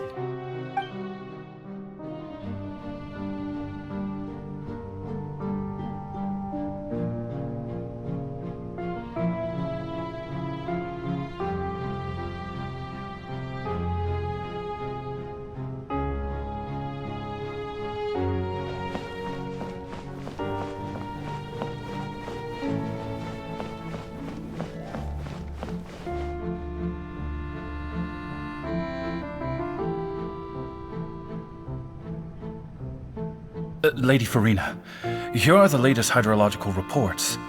As for the specific parameters you asked to take note of, I'm afraid things still don't look good. I see. It's as I thought, then. As your god, I did already expect this, but I wanted to see how far your human wisdom would allow you to analyze it. All manner of signs indicate that the prophecy will still come to pass. Forget it. That's not something you need to worry about right now. Well, as I understand it, the Fontaine Research Institute is also trying to find a way to counter the rising water levels. Really? Have they found anything? I'm afraid that they haven't found any effective solution thus far. Oh, is that so? Well, no wonder. This issue has reached the realm of the gods, after all. Still, their spirit is praiseworthy.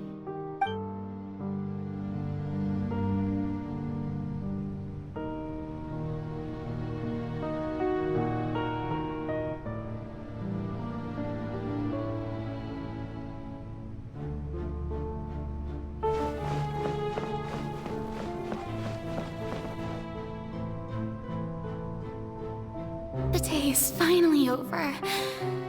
I haven't had a moment to breathe this whole time. But it's good to see that everything's getting on track. There are no longer any voices of suspicion. Maybe this is fine. I just need to keep going, and everyone will be saved. Alright, Farina, don't think too hard about this. You need rest. Tomorrow's a new day.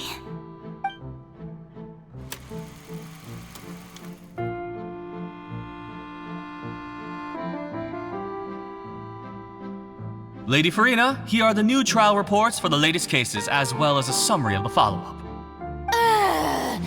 There'll be no need for that. I've seen them already.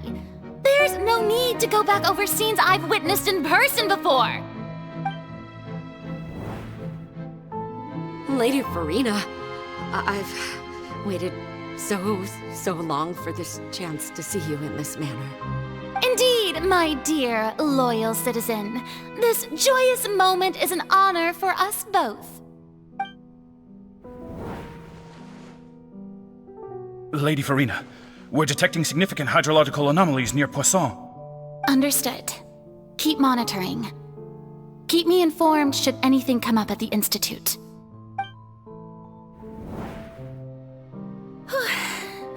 I don't think I let anything slip today. I must show the people that there is nothing to worry about. I just don't know when these days will end. I feel utterly exhausted. Best to rest early today, too.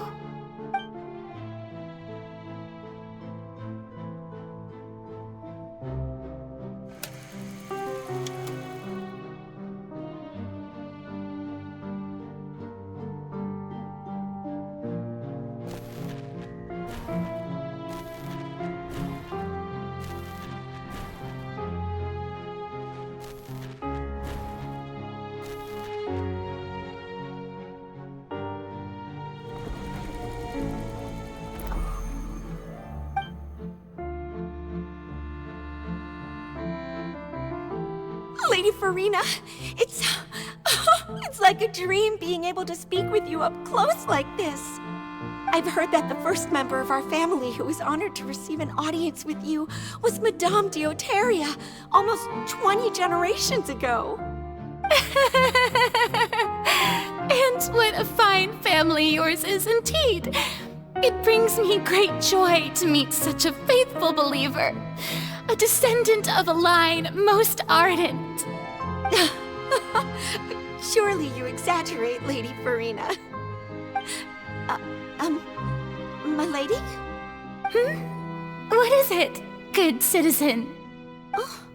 Oh, are you crying? Oh, really now? I didn't even notice. This must be the overflow of hydro from my person. Well, can't quite help being the god whose dominion is the waters, can I?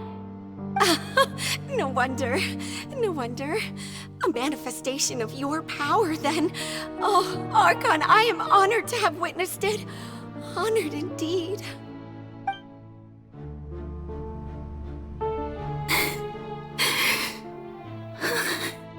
So interminable. So lonely. Just how much longer? Hundreds of years must have passed by now. Perhaps the show must go on for hundreds more. I never imagined that it would hurt so much. Have I reached my limit? No. Perhaps I reached it long ago. Today I didn't even notice my own tears. I want to tell someone, anyone, about this. But would that not destroy all I've done so far? I've conducted so many investigations across the centuries. But there's not even a sliver of hope that we might break the prophecy. All I can do is keep heart. I must maintain this act. It is the only way to save Fontaine. Please, mirror me. You have to succeed.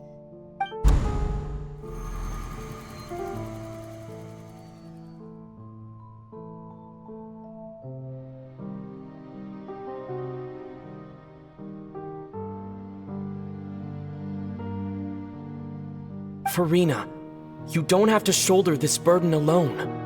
Although I don't know what you might be keeping from everyone, your people are more than willing to share your burden with you.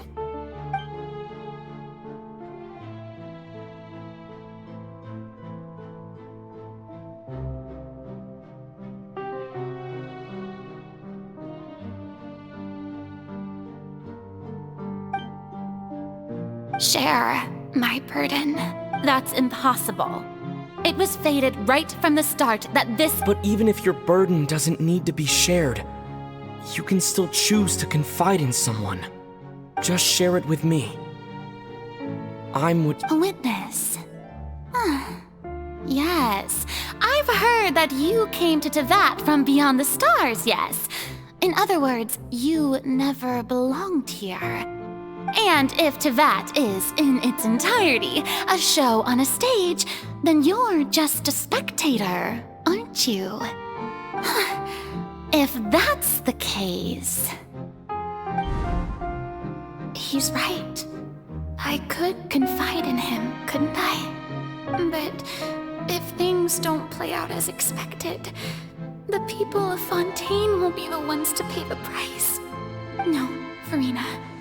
You shouldn't be selfish. But what if it's really all right? Farina, you've worked so hard for so long. Surely it would be okay to put yourself first for once. Just this once. Is it such an outrageous thing to do anyway? To find someone in whom you can confide your frustrations and sorrows? Surely it could not hurt. If you let this opportunity slip through your fingers, it might never come by again. Think about it long and hard.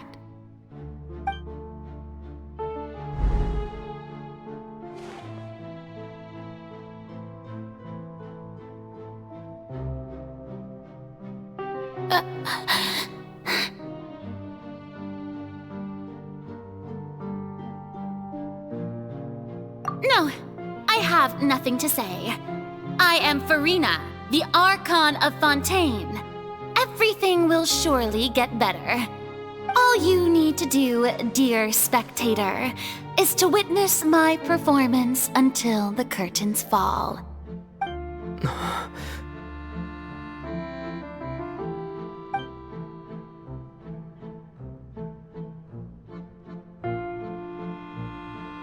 Fine.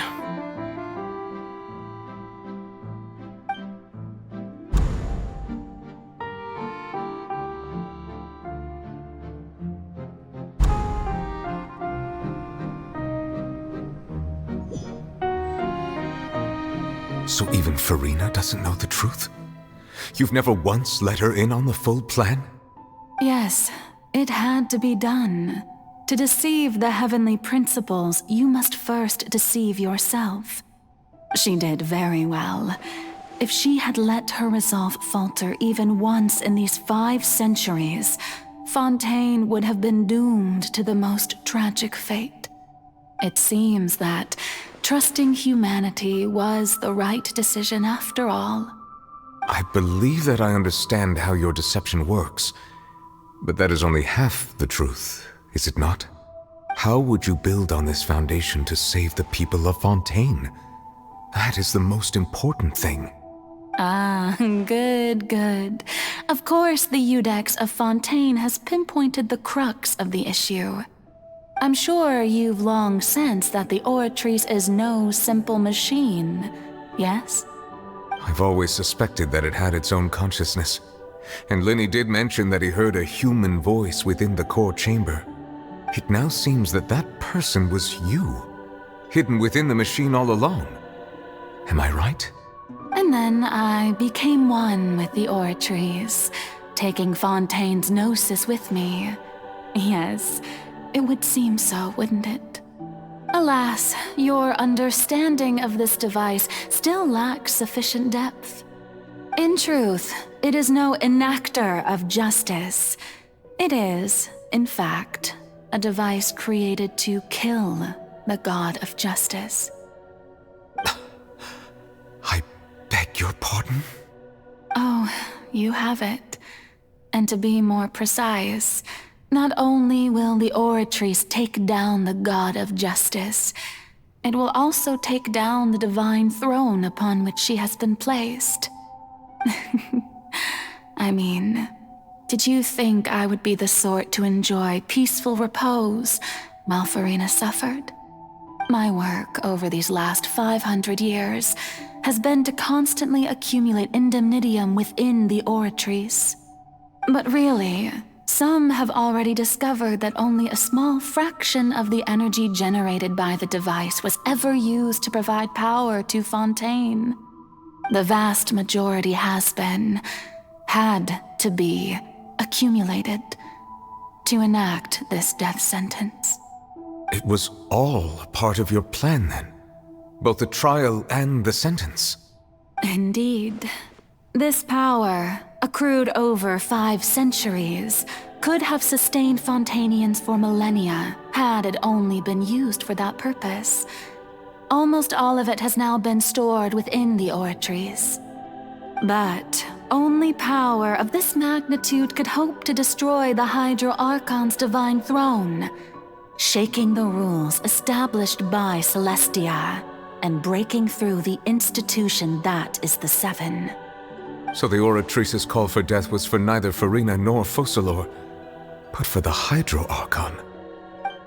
The destruction of that divine throne.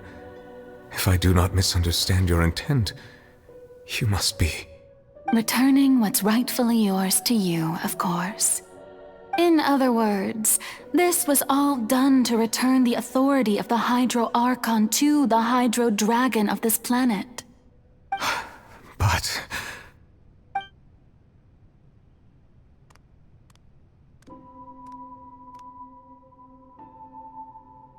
Oh, what? Getting sad again, are we? The authority of the ancient dragons shall soon be yours once more, O Hydro Dragon Sovereign. And this is the face you make. all you've done throughout the years is just so you can sacrifice yourself at the very end. I've never quite seen it that way, you know. Even now, I'm quite pleased at how well my deception worked.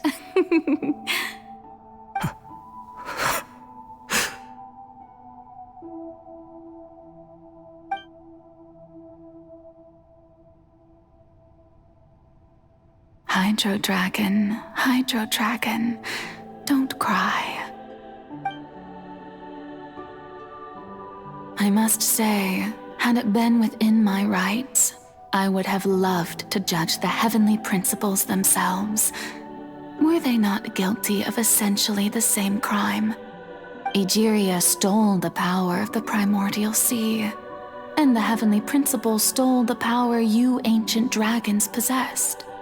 I, for my part, am the god of justice. And is it not just that your original powers should be returned to you? Speaking of justice, I have always believed that justice lies in the process of pursuing human existence itself.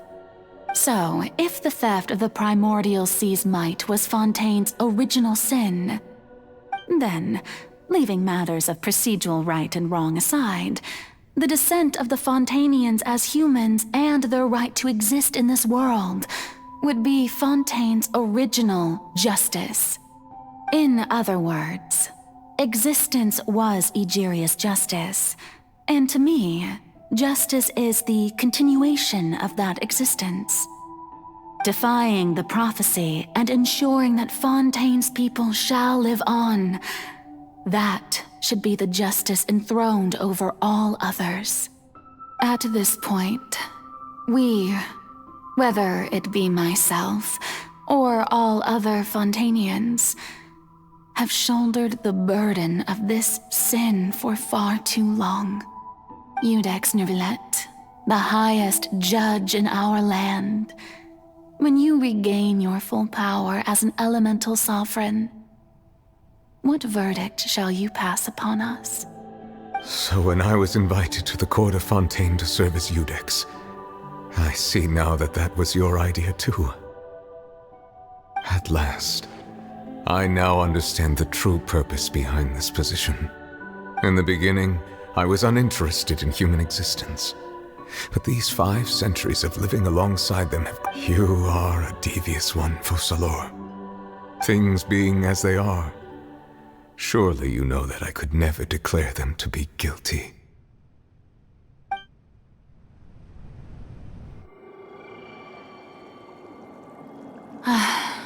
The hour of my execution is almost here. For the sinner, the curtain call has come. I know I may not sound it, but faced with death, I find myself a little afraid. Perhaps this is one thing both gods and humans have in common.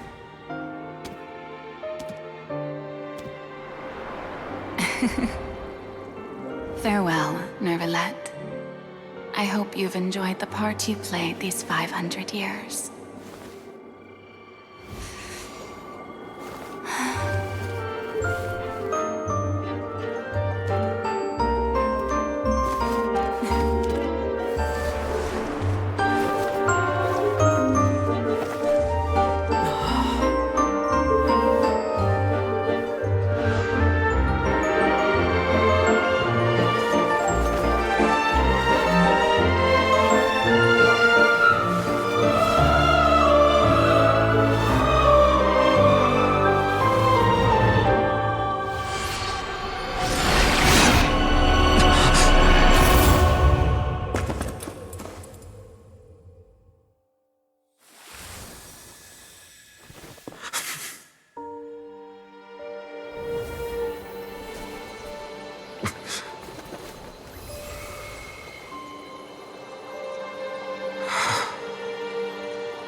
Codex Nouvellette, hereby declare, people of Fontaine, your sins are forgiven.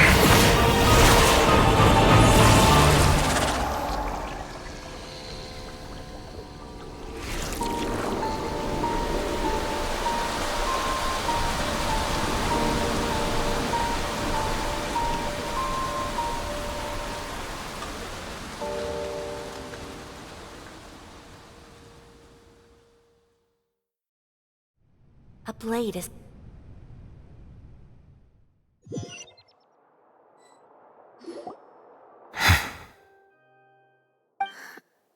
What just happened? Has the death sentence been carried out? Was that bright light some sort of misdirection? I have a feeling that something huge just happened. But since we're all still alive and haven't been dissolved, I assume whatever happened was good for us. It's time to end this. We must mete out punishment to that beast. Didn't you say just a moment ago that it can't be defeated? I have gained the strength sufficient to deal with it. Through certain means, I now have the ability to separate the power of the Primordial Sea from that creature. We should seize the opportunity to pursue our quarry. Traveler, now that the oratories can no longer function, I require an executor to help me mete out justice. The root of the calamities befalling Fontaine, the beast that enacts the prophecy. Come with me, traveler. The hour of execution has come.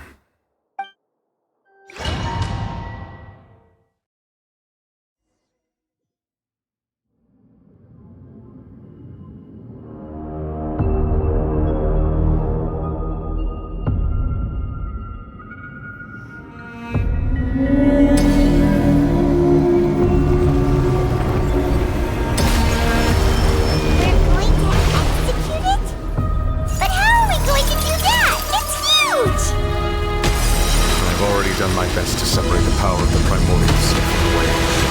Considering the size of the beast, I cannot reach the power source. Unless we can find a way to attack it from within. We shall share a part of the ancient Binding's power. We shall look for an opening together.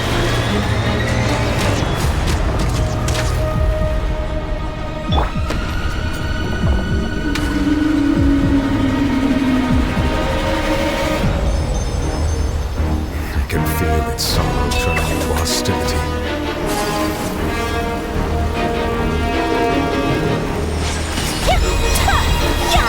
Whirling snow! Sundoor swirl! Unthinkable!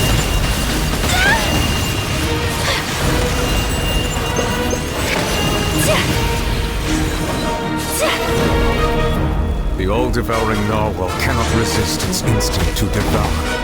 Continue to trigger its hostility. Chance will present itself.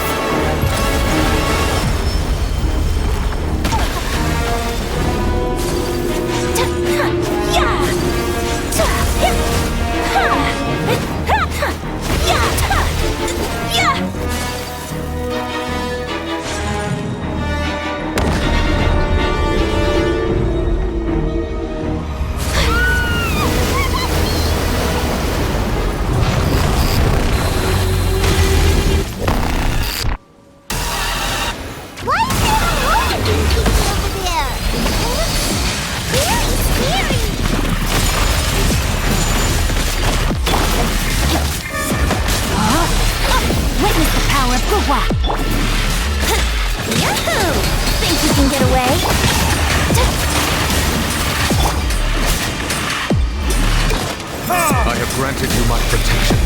Do not fear. Seize the moment and use my power to suppress its root from within.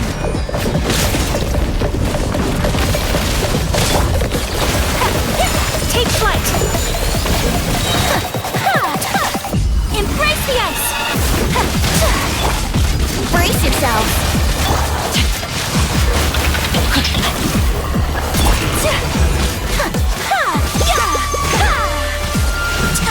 My apologies!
Thanks for helping with the cleanup.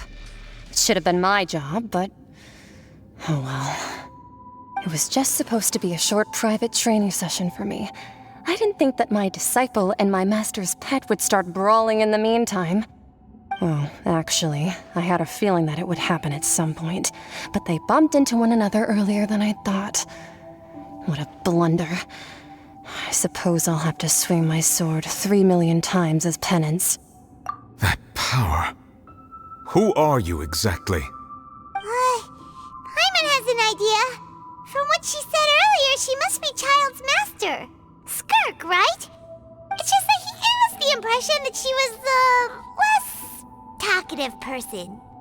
I simply did not have anything to say to the weak. But you, on the other hand, managed to defeat the all-devouring narwhal without using power from beyond this world. So you may speak to me as equals. I have to agree.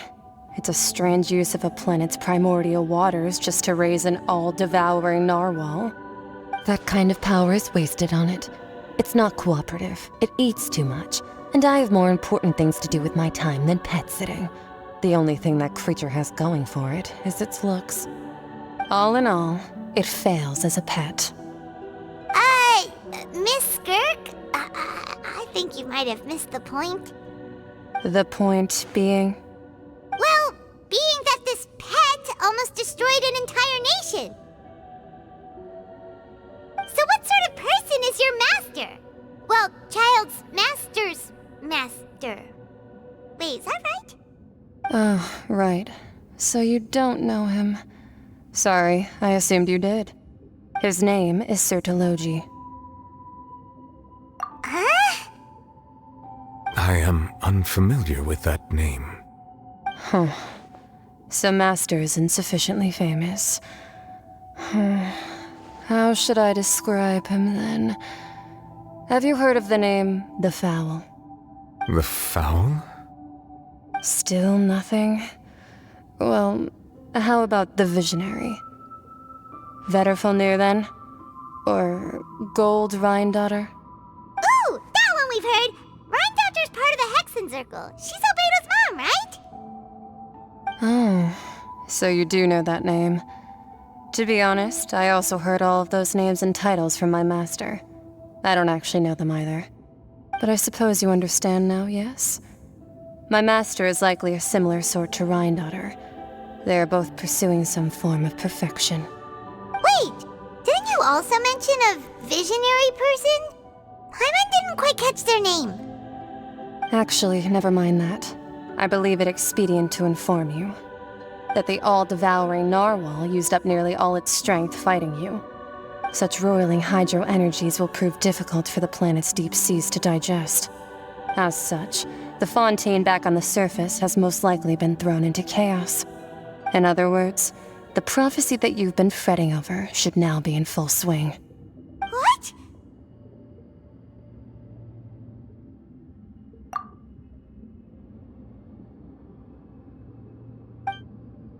Not to worry. Focalor has already managed to deceive the heavenly principles.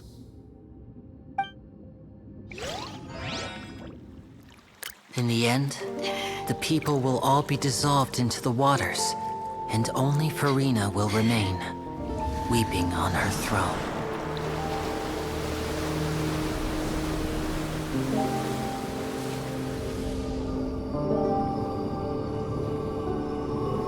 Only then will the sins of the people of Fontaine be washed away.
Initiate emergency rescue!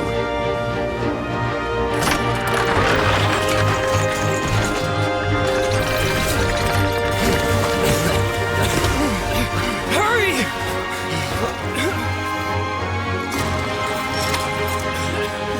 Hey, lend a hand!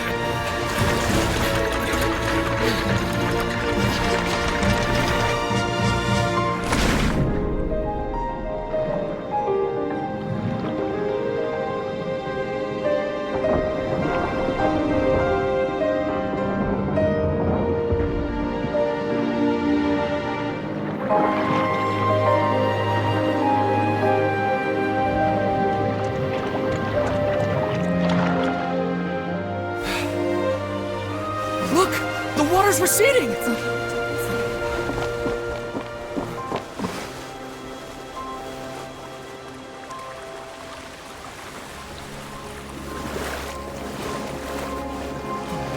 It's a miracle! Water's receding. We didn't dissolve. The prophecy was wrong. The prophecy was wrong.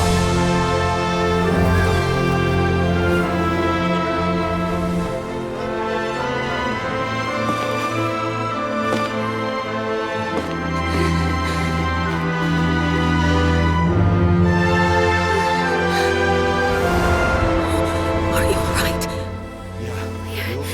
We're saved.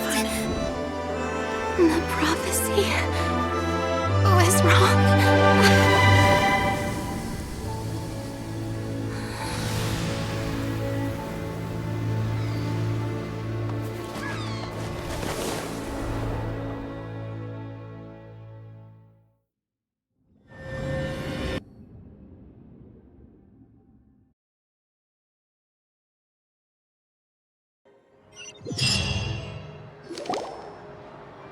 The Solo renewed. The Spina di Rasula talks post-disaster rebuilding. I recently visited Poisson to meet with Miss Navia, spokesperson of the Spina di Rasula, and we spoke about Poisson's present and future. Old soil can still give birth to new bloom, Miss Navia stated. Hope is like seeing a small cookie when your skyship winglet, Boone Bane of the Fontaine Research Institute. The various disputes that have arisen on account of Mr. Edwin have suddenly become a shield over the Institute, with Jurier turning out to be a once overlooked hidden gem. People always call the first researcher mad, but... Wow! Paimon barely recognizes the people in the reports. Are those really Jurier and Navia? They sound like real big shots. What do you think? Pretty enthralling, huh? The Steambird's idea was pretty simple. With the disaster just having passed, we would print a free edition packed to the margins with good news to calm people down. The value for these big scoops lies in their inevitable follow-ups. We'll publish further reports and go into the stories behind those people. Edwin's assistant, Jurier, created a true flying ship, while Navi... Paimon's curious too! Wait a minute. And that's exactly why I'd like you to come conduct interviews with me. You're the... Are you sure? Oh, this time will be different. Come on! Let's head to Poisson first, and then make a trip to the fortress. There are some things...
I only wish life could be as leisurely as this. Little more.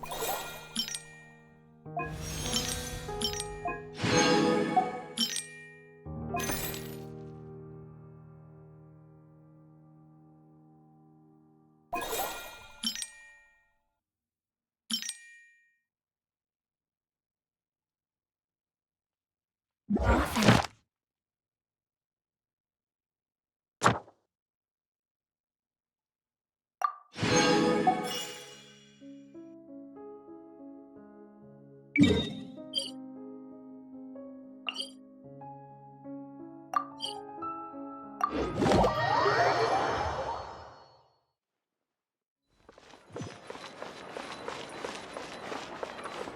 Ad Astra Abyssa. Thank you for completing.